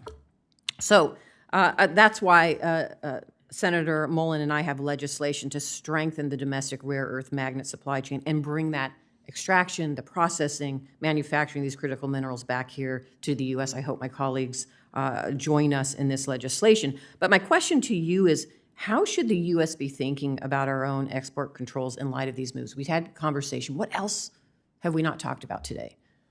Well, Senator Cortez Masto, I think it's critically important, the issue you raised, this idea of critical minerals, strategic metals, rare earths. The fact that we don't have access to those here in the United States, the fact that we could get access to it, but our own environmental laws, our own willingness to move our policies in the direction of making ourselves independent from China on those is part of the problem. And it's not just the actual minerals themselves. Even when those minerals come from abroad, we can't process them here because we don't have the capabilities. Our environmental laws and other laws make it hard for us to do that in the United States. We've got to incentivize businesses to engage in both mining, extraction, and processing here in the U.S. if we're going to free ourselves from this capability. And then going beyond that, I think that what we have to realize is that, to your point, this was not a mistake. This was not by accident that China ended up with a huge portion of the world's capabilities in processing and obtaining and extracting minerals. They are making these moves in a range of other industries as well, whether it's semiconductors, access to data, artificial intelligence, and the like, high-performance computing, accelerated computing. We need to recognize that China is strategic. They have a 20, 30, 50, 100-year view of the world. We operate, what makes us so innovative is we operate on a every month, every year, every quarter view of the world, and that makes us rapid and innovative. At the same time, we have to recognize that we are contending with an adversary that has a generational view of the problem. We need to take a generational approach. That means working closely with our allies. It's onshoring and ally shoring, and recognizing that our allies have a choice to make. If Europe is not with us, they don't succeed. They need to understand that Europe coming after American companies is a huge mistake. It doesn't benefit us, it doesn't benefit them, and it harms all of us in the long run against China. And would you agree that China's taken advantage of the partisan bickering that's happening in Congress right now? 100%. The partisan bickering happening in Congress and the partisan bickering happening in our country. Yeah. The fact that we are divided as a nation on issues like Ukraine, on issues like Israel, on issues like America's role in the world is a benefit to China. We need to get on the same page. It needs to be America leading the world, and it needs to happen as soon as possible. I agree. This is for the panel because there's another area, and I so appreciate this conversation. It is a challenge for us to, quite honestly, get anything done, right? There's some good things that we've talked about, that we've done. There's more that needs to be done. Let me just bring one of them to you and get your thoughts on this. This is the idea of privacy. So the director of the White House's Office of Science and Technology Policy said that federal privacy legislation must work in harmonization with Congress's forthcoming legislation to create guardrails on artificial intelligence development. We are having this conversation about AI. I absolutely agree we need guardrails, we need to figure this out, but there is an idea that we also have to address privacy security. Now, I have legislation that I have introduced 4 years ago. There's legislation out there my colleagues have introduced on privacy and security. Has not passed. We have not moved forward. As we've watched some states do it, we've watched European Union. So I guess my question to all of you is how important is it for us not just to address the AI and the challenges we're facing there, but also address this idea about privacy and privacy data and security? Would you agree that they need to be harmonized? Absolutely. Oh, sorry, go ahead. No, go ahead. It's such a huge national security risk. As you think about the future that our children are growing up in and the lives that they're living online, and the fact that that is data that can be scooped up and sold to the highest bidder, it's terrifying. It's not in the public interest. It should be a high priority for Congress. Mm-hmm. I think there's a real call to do something on privacy. I think the challenge is we need to avoid making the mistakes the Europeans made. They passed comprehensive privacy legislation. Everyone says we're behind Europe, but the reality is that our innovation system functions because we're not passing the kind of overweening, over-regulatory laws that the Europeans are doing. In their privacy laws, they made it harder to achieve noble and novel cybersecurity initiatives as well. So we got to make sure we act, cognizant of the implications some of these laws might have. It is a problem that we have various states doing this. We're going to need federal comprehensive legislation. The question is, what does it look like, and what does it need to do, and what national security interests do we need to account for in that, including our ability to collect foreign intelligence in the United States, an issue which is now before the House and the Senate, expiring here in April. Critical legislation we need to pass and get back into law. Yeah, privacy is a core democratic value. It is the bedrock of freedom of expression and assembly. It's a travesty that we don't have federal privacy legislation, and it exposes us to other data security risks with some of these Chinese ICTS platforms that are exacerbated by our lack of a baseline protection of individual data. I would also add in the AI conversation, there are technologies that are in development that would actually allow us to help preserve some of that privacy. I'm talking about privacy-preserving AI, privacy-enhancing technologies, where with AI, the issue is that the best AI models are trained on massive, massive amounts of data. And that's inherently, when it's personal data, a potential privacy violation. But there are technologies in development that would allow us to train these models without compromising the privacy of individual data. And I think we need robust investment in the advancement of those capabilities as well. Thank you. Thank you, Mr. Chairman. Thanks, Senator Cortez. Senator Britt of Alabama is recognized. Thank you, Mr. Chairman. Thank you to all of our witnesses for being here today. Mr. Jaffer, as a former staffer to a former staffer, welcome. We continue to be reminded of the national security and economic implications of the Chinese Communist Party and the threat that they pose both to our country and to our future. Time and time again, the CCP has shown that they are not willing to play by the rules that govern international commerce. They have aided and abetted Iran, evading U.S. sanctions, and are actively stealing U.S. technology and intellectual property across whole sectors of our economy, from artificial intelligence to computing to robotics to biology and beyond. In fact, the FBI's economic espionage caseload related to China has increased approximately 1,300% over the last decade. Today, on average, a China-related counterintelligence investigation is opened every 10 hours. The stakes could not be higher. We must act now to mitigate the ongoing economic harm happening to hardworking American families, Main Street small businesses, budding entrepreneurs, and critical industries. To that point, we must stop the CCP from buying U.S. land. Not only is this impacting the availability of fertile farmland for our agriculture community, but the CCP has deliberately compromised national security by purchasing land near our military installations.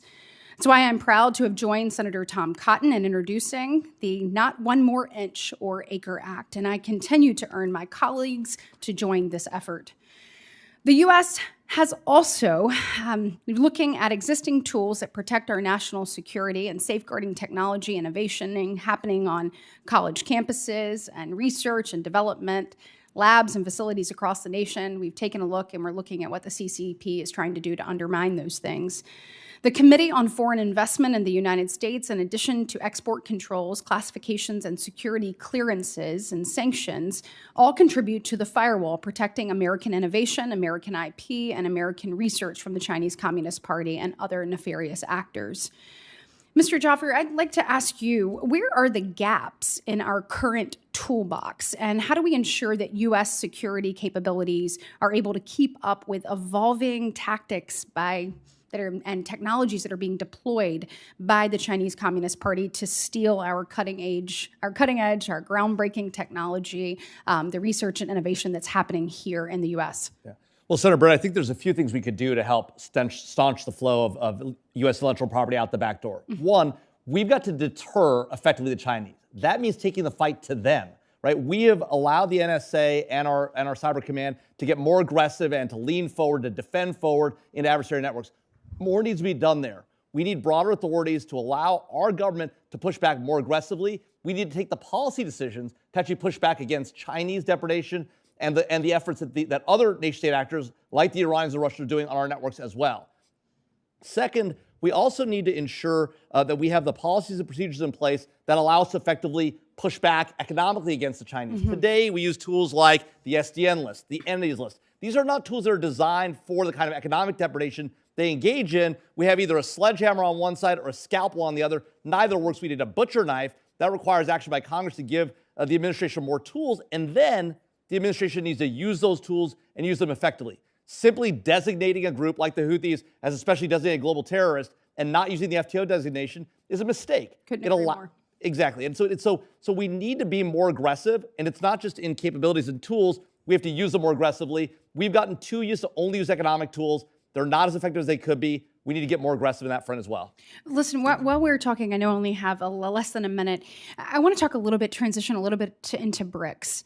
And when I am looking at what I am seeing, obviously, we've had 4 more countries. We saw 4 more countries join earlier this month. Over 40 countries have expressed interest in joining BRICS, and 22 of them have formally requested membership. I think this is startling and concerning, and I think we need to wake up. And I think we need to demand that people withdraw from BRICS. And my question to you is, in your opinion, has the U.S. adequately examined the consequences and economic concerns and potential national security implications of BRICS? And what more do we need to be doing to push back on this? We have not done nearly enough. And the reality is that we are in something of a Cold War today with China, right? We have to view the Chinese effort to consolidate its influence and authority over nations in our own hemisphere as well as in Africa and around the globe, as a strategic threat to our ability to continue to lead the world. And that comes from us being a strong adversary to our foes and a strong ally to our friends. Nobody trusts the United States today. They don't trust that we're going to be there. They saw what we did to our allies with the Kurds under the prior administration. They saw what we did to our allies in Afghanistan under the current administration. They have seen it over and over again. They see our adversaries punch at us with Iran, with China, with Russia, and they see us take those punches and do little to confront them. Until we demonstrate that we are prepared to lead and be a good ally to our friends and a real adversary to our foes, nobody's going to come alongside us. BRICS will continue to grow, China will continue to gain influence, and countries in our own hemisphere will switch their recognition from Taiwan to China, as happened twice in the last 6 months. Yep, it's a huge thanks, strategic threat. So thank you so much. I appreciate it. Thanks, Senator Brett. Senator Warren from Massachusetts is recognized. Thank you, Mr. Chairman. Every time you log onto a website, big tech companies collect extremely detailed data about your spending habits, your physical location, your health status, your political beliefs, your religious beliefs, and more. And every 30 seconds, big tech companies auction off that data to the highest bidders here and around the world.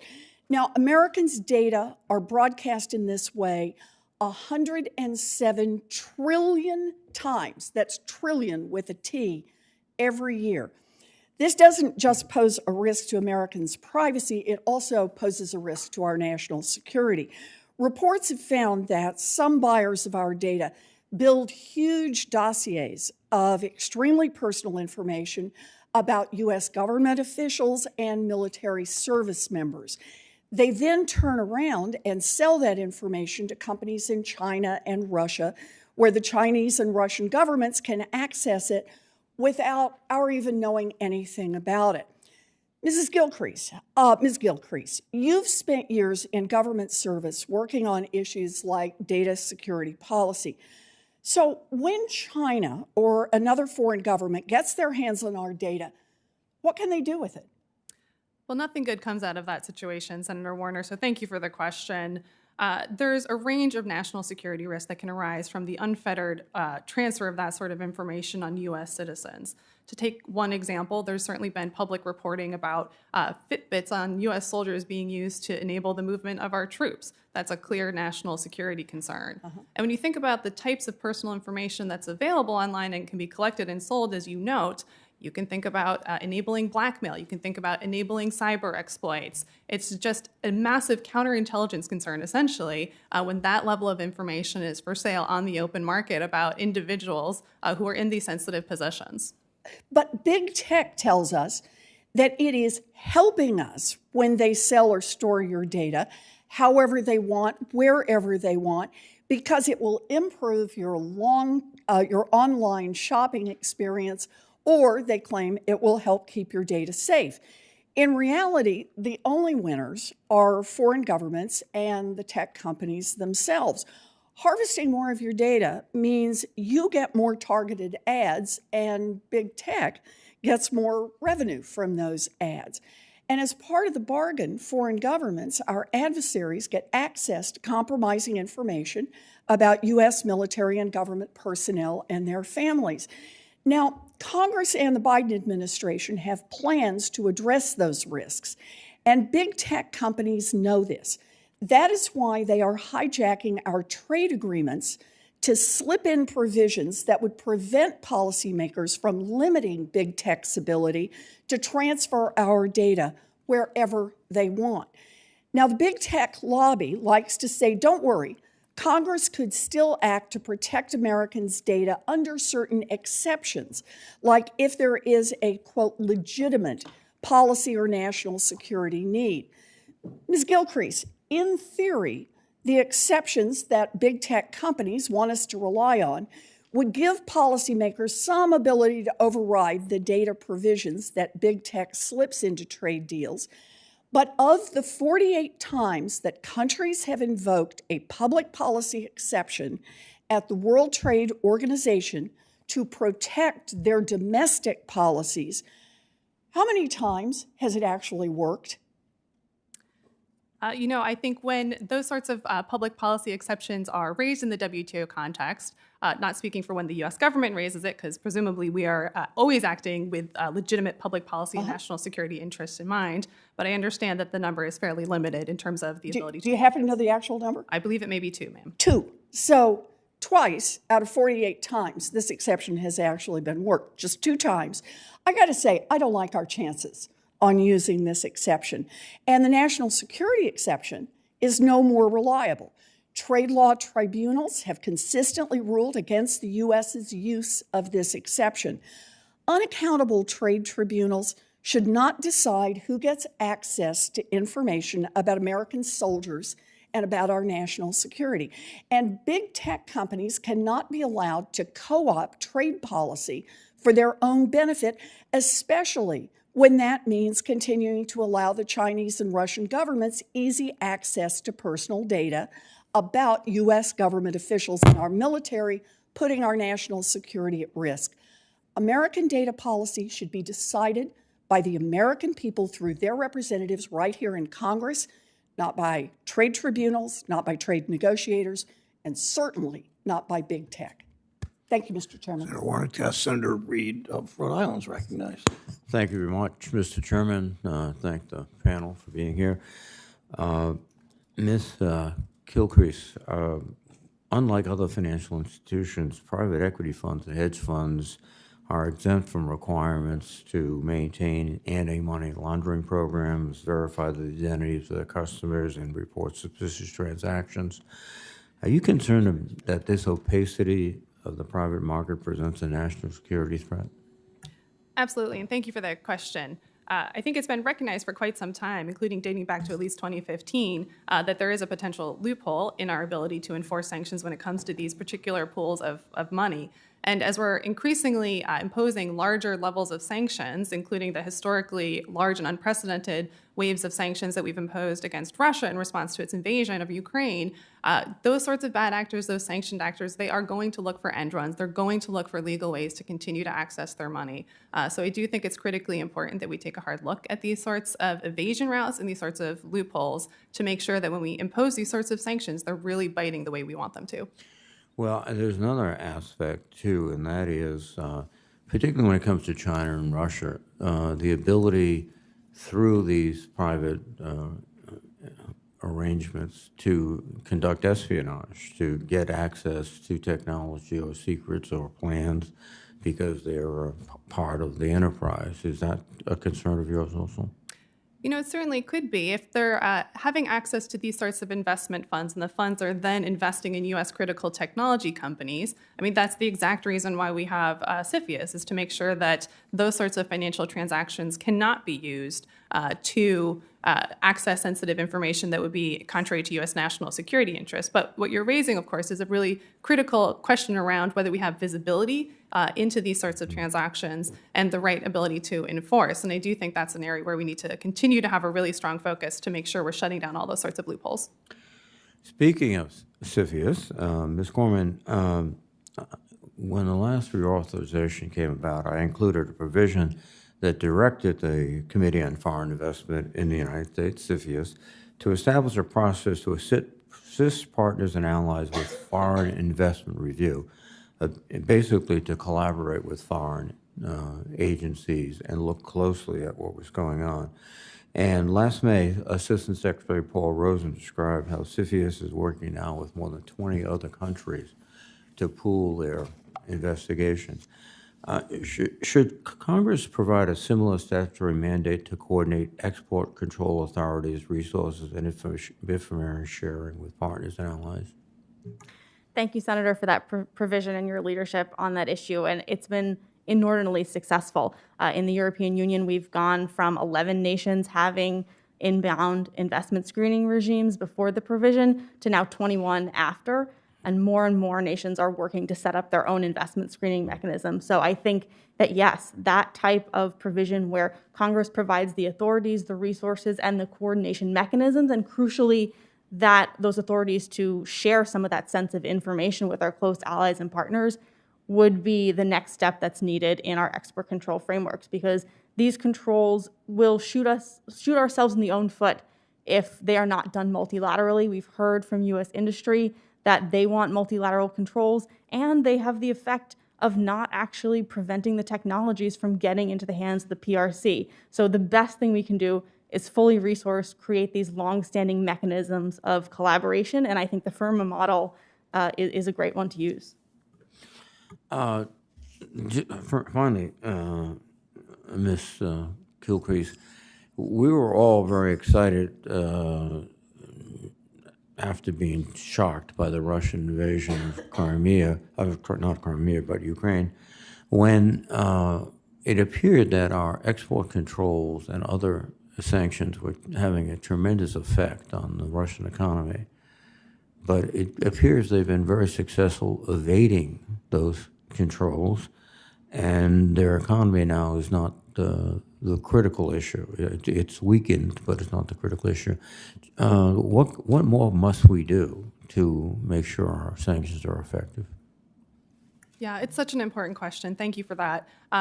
A lot of it comes down to enforcement. We just need to pour more resources into making sure that the inevitable efforts to get around our sanctions and evade our sanctions, that we've got export control officers who are robustly looking out for that. But also we need to be putting a lot of diplomatic pressure onto some of these third-party countries that are key sources of transshipment. The trade data consistently shows that there's just a massive amount of particularly Western components going through countries like Turkey, like the Stans, through China, and getting into Russia and ultimately ending up on the battlefield. That's an unacceptable outcome. We really need to be putting pressure diplomatically on these countries to take action in their own jurisdictions to align with the U.S. sanctions approach, or ultimately we're going to have to take enforcement actions on many more companies in those countries to really crack down on this sort of evasion.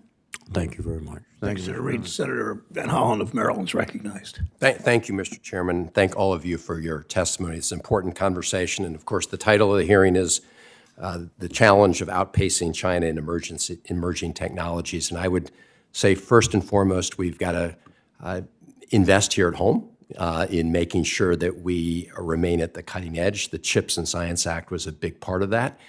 The CHIPS part of that was funded. The science part was authorized and remains unfunded. It seems we've really got to invest in those areas, everything from AI to quantum computing to other areas. Second, I do want to mark in terms of protecting U.S. intellectual property. Ben Sass, former senator, and I teamed up. We introduced and we passed legislation entitled Protecting American Intellectual Property Act, which does give the executive branch more tools to help companies who are victims of intellectual property theft by China or anybody else.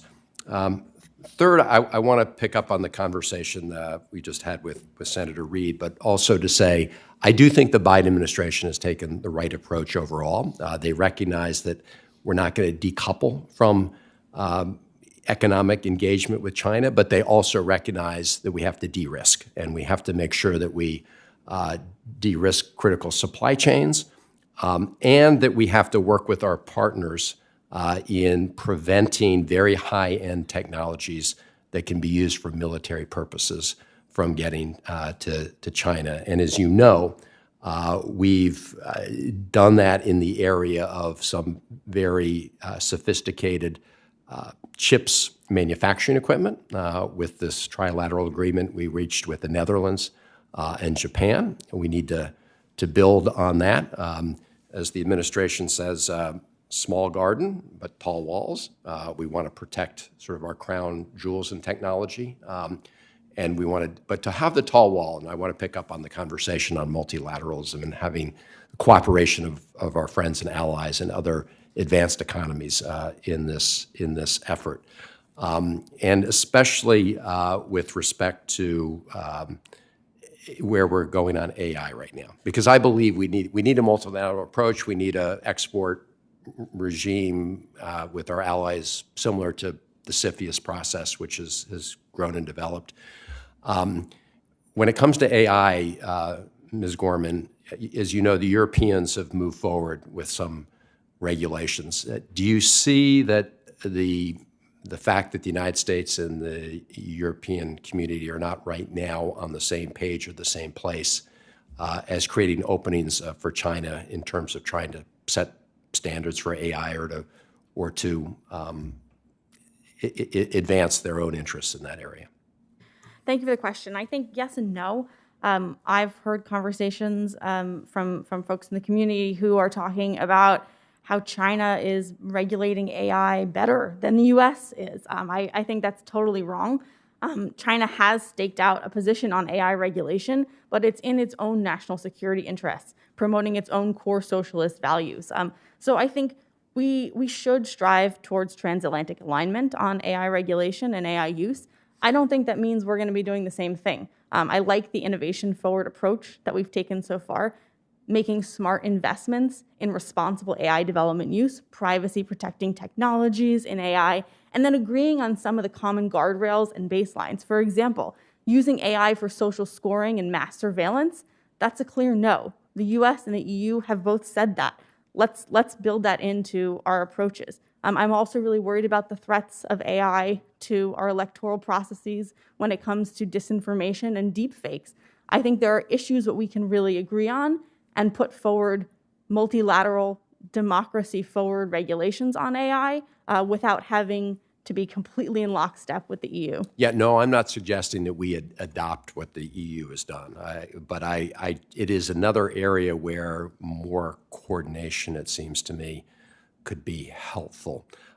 In terms of protecting high-end chips technology, there's been this new sort of open source RISC-V technology. I don't know if any of you are following this story closely, but it's an open source, and there are increased reporting that China is actually drawing upon some of this open source technology for their own semiconductor development purposes. I don't know if any of you can comment on that, because as we talk about trying to coordinate among our allies and friends, obviously if there's a backdoor through open source, that could create issues. Ms. Gorman? Yeah, I would just say that we have to be smart about which initiatives and which technologies we want to really try to open source. There was a movement in electronic design automation software some years ago to try to create open source repositories for creating these kinds of designs. But when we actually looked at the competitive analysis landscape, it turns out the US has massive advantages in concentration of market share in these EDA software technologies. So this is why our lack of an analytical capability continues to harm us, because we can't assess the effects of should we build out a robust open source ecosystem in something, or is it going to sacrifice some of the critical choke points or advantages that we have. And without that capacity, I think we're flying blind in a number of these areas that are central to our future AI competitiveness. I appreciate that, and I see time is out, so I'm going to submit a question to all of you for the record about the best tools for trying to get more multilateral cooperation, because of course the one tool we always have is secondary sanctions, but that's a very blunt instrument. So I'm going to pose a question to all of you about how you balance that when you would use that particular tool. Thank you. Thanks, Chair Brown. Senator Smith is recognized from her office. Thank you, Chair Brown. Thank you so much to our panelists, and I'm glad to be joining you from my office, if not in person. So, Ms. Kilcrease, my question is going to be directed to you this morning.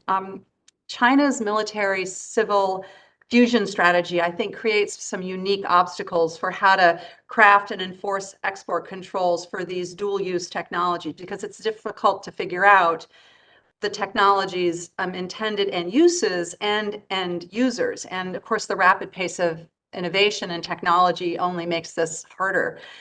So we need robust controls, export controls. That's critical to our national security, so that U.S. technologies don't go to unintentionally supporting China's military modernization and intelligence collection efforts. So could you give us your perspective on this? What challenges does China's military-civil fusion strategy pose for our export control, and what more should we be doing to address this challenge? Thank you for that question. Historically, our export controls try to make distinctions between technology exports that would be for civilian purposes and those that would be used for military purposes. I think we are increasingly realizing that you can't make those sorts of clear distinctions, and you can't enforce those distinctions when it comes to the Chinese economy based on the structure of their economy and their clearly stated military civil fusion policies. And so what you've seen in recent years, most notably in the October 7th export controls in 2022 released by the Biden administration, was a response to that, where instead of trying to make these sorts of distinctions, we instead drew a line in the sand. And we said technology that exceeds these technical thresholds is a de facto national security risk if it goes to China, regardless of whether the stated intent is for military purposes or for civilian purposes, because we just can't tell the difference anymore. And I think that is generally the direction of travel that we need to consider when it comes to technology exports to China. We should not rely on an ability to have full visibility into and be able to enforce in that very difficult context within the China market. I think that certainly applies for the export control conversation. It certainly applies when we're talking about the investment security tools as well. We just have to be very clear-eyed that we're going to have to take these countrywide approaches to imposing controls on these technologies that have such clear relevance for our national security interests. And do you think that that step is sufficient, or is that more? What more should we be looking at? I think it's a good start, but that countrywide approach really, it's limited right now to the controls that we implemented with respect to chips, AI, and supercomputing. There's a lot more that we can do. There's many more sectors where we should be looking at whether the control lists are fully adopting that sort of countrywide approach in some of the sectors that China itself has identified as a priority for them to develop and dominate in the global marketplace moving forward. So we really need to invest and have a keen focus on that continual process of updating the control list, particularly in emerging technology areas, to make sure that they are not stuck in the Cold War era, but are really keeping pace today. And then consistent with the themes we've all been talking about, do we have the analytic capability to understand, as we roll out these new and innovative sorts of controls, are they working? Are they slowing Chinese indigenous capabilities in the way that we want them to? And thank you for that. And following up on that, and also I think a bit on what Senator Van Hollen was asking about, in addition to sort of taking this approach with our export controls, what more should we be doing to encourage our allies around the world to sort of operate in the same way? I mean, if we, for example, bar a U.S. firm from exporting technology to China, but they can get the same thing from somebody else, we haven't accomplished that much. Exactly. It absolutely needs to be a multilateral approach, and there's a lot more the U.S. could be doing. We currently coordinate controls with key partners under the multilateral export control regime process, but there are some serious questions about whether that's sufficient or fit for purpose. We need to be thinking about how to enhance strategic alignment with our allies, who we don't always agree with on how to address the China threat. So that's priority number one. Have we convinced them, and have we provided the analytic and intelligence arguments to our allies to convince them that they also need to be taking this sort of countrywide, broad approach to controls? And then from there, we need to be going to our partners and allies on a regular basis with a focus on the key producer nations in these key technology areas and saying, this is what the U.S. thinks we ought to control. Will you come with us? Ultimately, I think ideally, what we would like to see is a new export control regime that really allows for a focus on strategic trade controls and the strategic competition with China. There's a lot of skepticism in our key partner countries right now on that idea. So we also need to be thinking about interim steps that we can take to strengthen alignment. But ultimately, that goal should be a new formalized regime process that really allows us to do this in lockstep with partners and allies on a regular basis. That's great. Okay. Thank you so much, Mr. Chair. Thanks, Senator Smith. Senator Warnock of Georgia is recognized. Thank you so much, Chair Brown, for this important hearing on our national security and outpacing China. Last year, the Congress passed the CHIPS and Science Act. It's a piece of legislation I was glad to support and champion. It spurs research in several critical technologies, including quantum computing, AI, cyber infrastructure, and more in our effort to make sure that we remain competitive with China and, in fact, have the competitive edge. Georgia, I'm very proud to say, has been leading the country in our efforts to stay globally competitive using research and development funding from the CHIPS and Science Act to pursue cutting-edge research in healthcare, agriculture, cybersecurity, and beyond. Chips are in everything. And for the fiscal year 2024, in spite of our passing this legislation in which the CHIPS and Science Act authorizes over $26 billion in domestic research investments, and one could make an argument that we should have done more. In fact, the draft appropriations bills only include about 3/4 of that amount. So there's a disconnect between the seriousness of this issue, the importance of us passing that legislation, and where we are right now in terms of appropriations. Ms. Gorman, as China continues to significantly expand its investments in research and development, do you agree that supporting domestic research is a matter of national security? I do 100%, and I think it's one of the top priorities that we should have. The CHIPS and Science Act, which was a historic bipartisan win, reversed decades of underfunding in our research and development enterprises that have put the United States atop the world, a global leader in many of these exact areas you're talking about, AI, quantum information. We can't risk having those advantages fall by the wayside, especially when the PRC is moving ahead and trying to become the global leader and outrun us. These investments are critical, and it shouldn't just be a one-time deal. We've called for a process whereby every year, every 2 years, maybe every 4 years, we reevaluate. What are the key technology areas we need to win the competition in? Are we resourced for it? And how do we leverage the whole of the American population, all regions, through innovation hubs and tech hubs, towards those goals? This is, I think, almost no higher priority. Well, I agree, and the tech hubs is an important provision in that legislation that I've certainly supported. But we hear this argument or this differentiation between defense and non-defense in terms of appropriations. And if I'm hearing you correctly, you would agree that investments in agencies like the National Science Foundation and the Department of Energy are critical to our national security, and that the distinction is worse than an academic distinction. It's terribly unhelpful. Completely. They're critical to our future competitiveness, which is at the heart of the strategic competition, which is a national security competition with the PRC.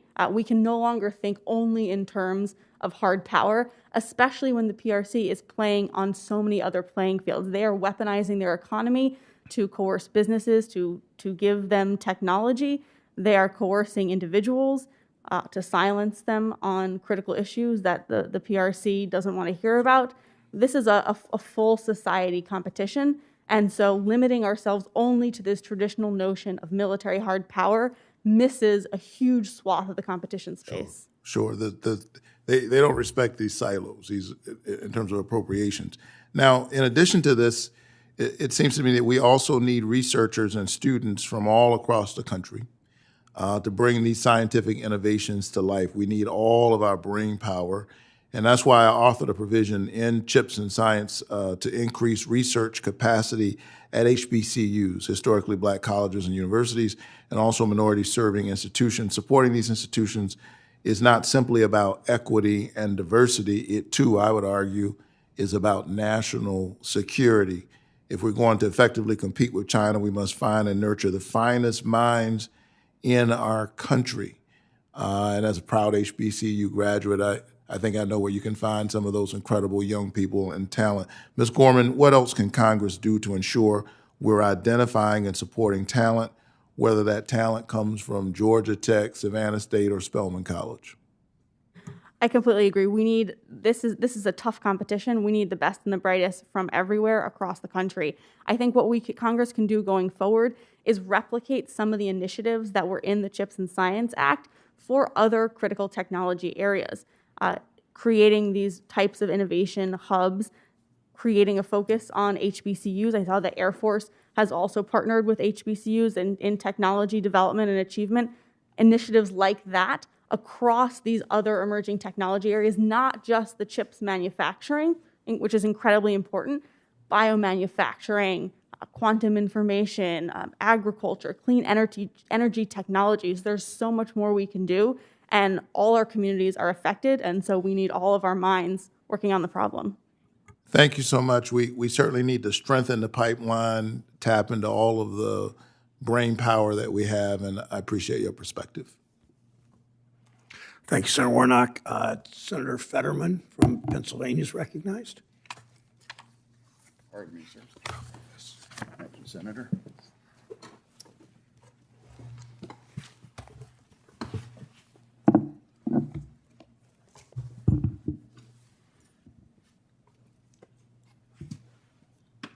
Thank you, Mr. Chairman. Hi, thank you. It's great to always talk about the experts. And my first question is to anyone on the panel. You know, everyone recognizes the danger of IP theft. And China is a well-known history of stealing our intellectual property. Do we agree? Almost like, the one copy kind of county. We need to block China from stealing or using our IP to develop and weaponized artificial intelligence. Can anyone on the panel describe the gaps that allow China to steal IP, and how can we cover those gaps? Sure. Senator Fetterman, a couple of thoughts. One, the Chinese have engaged in a decades-long effort to steal intellectual property out of American computer systems and the like. Millions of dollars a year, billions of dollars in total. General Alexander, the former director of the NSA, called it the greatest transfer of wealth in human history. So we've got to push back. We've got to deter both at a government level and an industry level. Today, private industry is not capable of defending itself. It simply doesn't have the capacity or knowledge and know-how that the government has. So we've got to partner tightly between industry and government.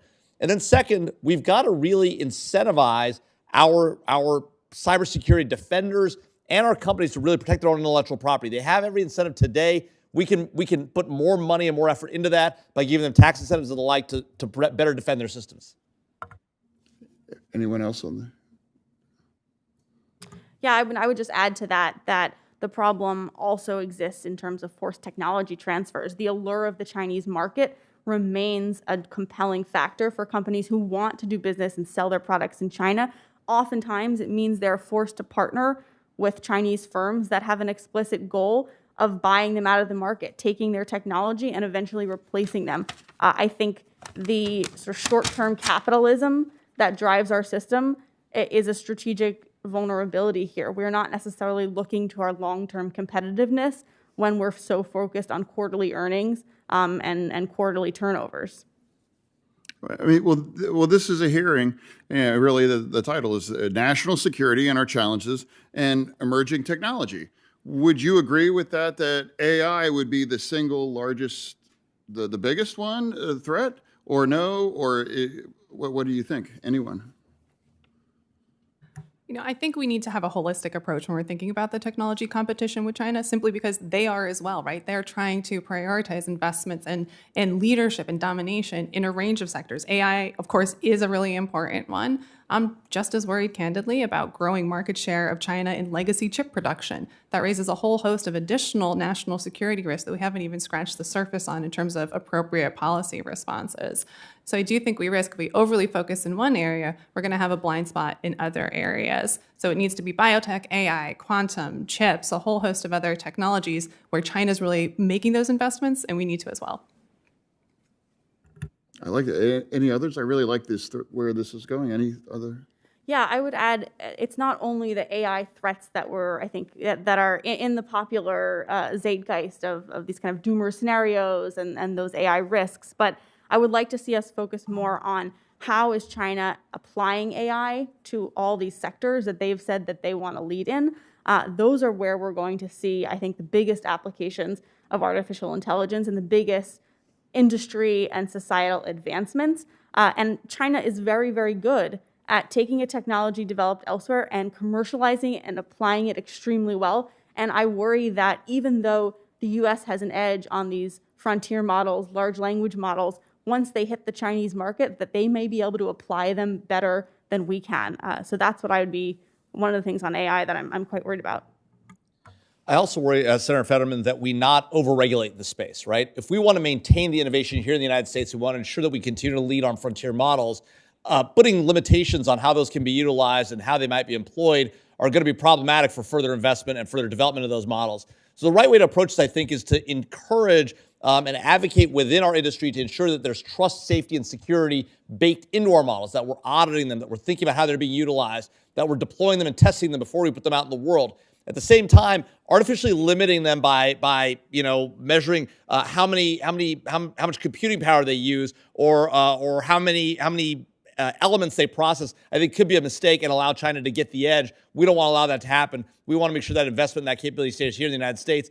And then we also need to be cognizant of how much data China is acquiring and how they use that data to empower their ability to repress their own people and to act against the United States. So when we look at capabilities like TikTok, people say, why worry about cat videos? Exactly. It's not just cat videos. It's data about average Americans. The idea that TikTok buys ads at DCA and is convincing Americans and American legislators through those ads is outrageous. The Metropolitan Washington Airport Authority ought to be embarrassed that they're having ads at Union Station and at DCA for TikTok, a Chinese government-influenced media influence operation. I wish I had an hour because you guys all touched on really critical kinds of issues and where this can go or what's possible. But I know unfortunately we've lost our time. But back to you, Mr. Chairman. Thank you for the experts. Senator Fetterman, thank you. I know you almost always go last, but thank you for always your thoughtful questions and response. Thank you to the three witnesses. A really, really good hearing. And thank you so much for that. For senators who wish to submit questions, for the record, those questions are due 1 week from today, January 25th, please. To the witnesses, you have 45 days, if you would, to respond to those questions. Thank you again. With that, the hearing's adjourned.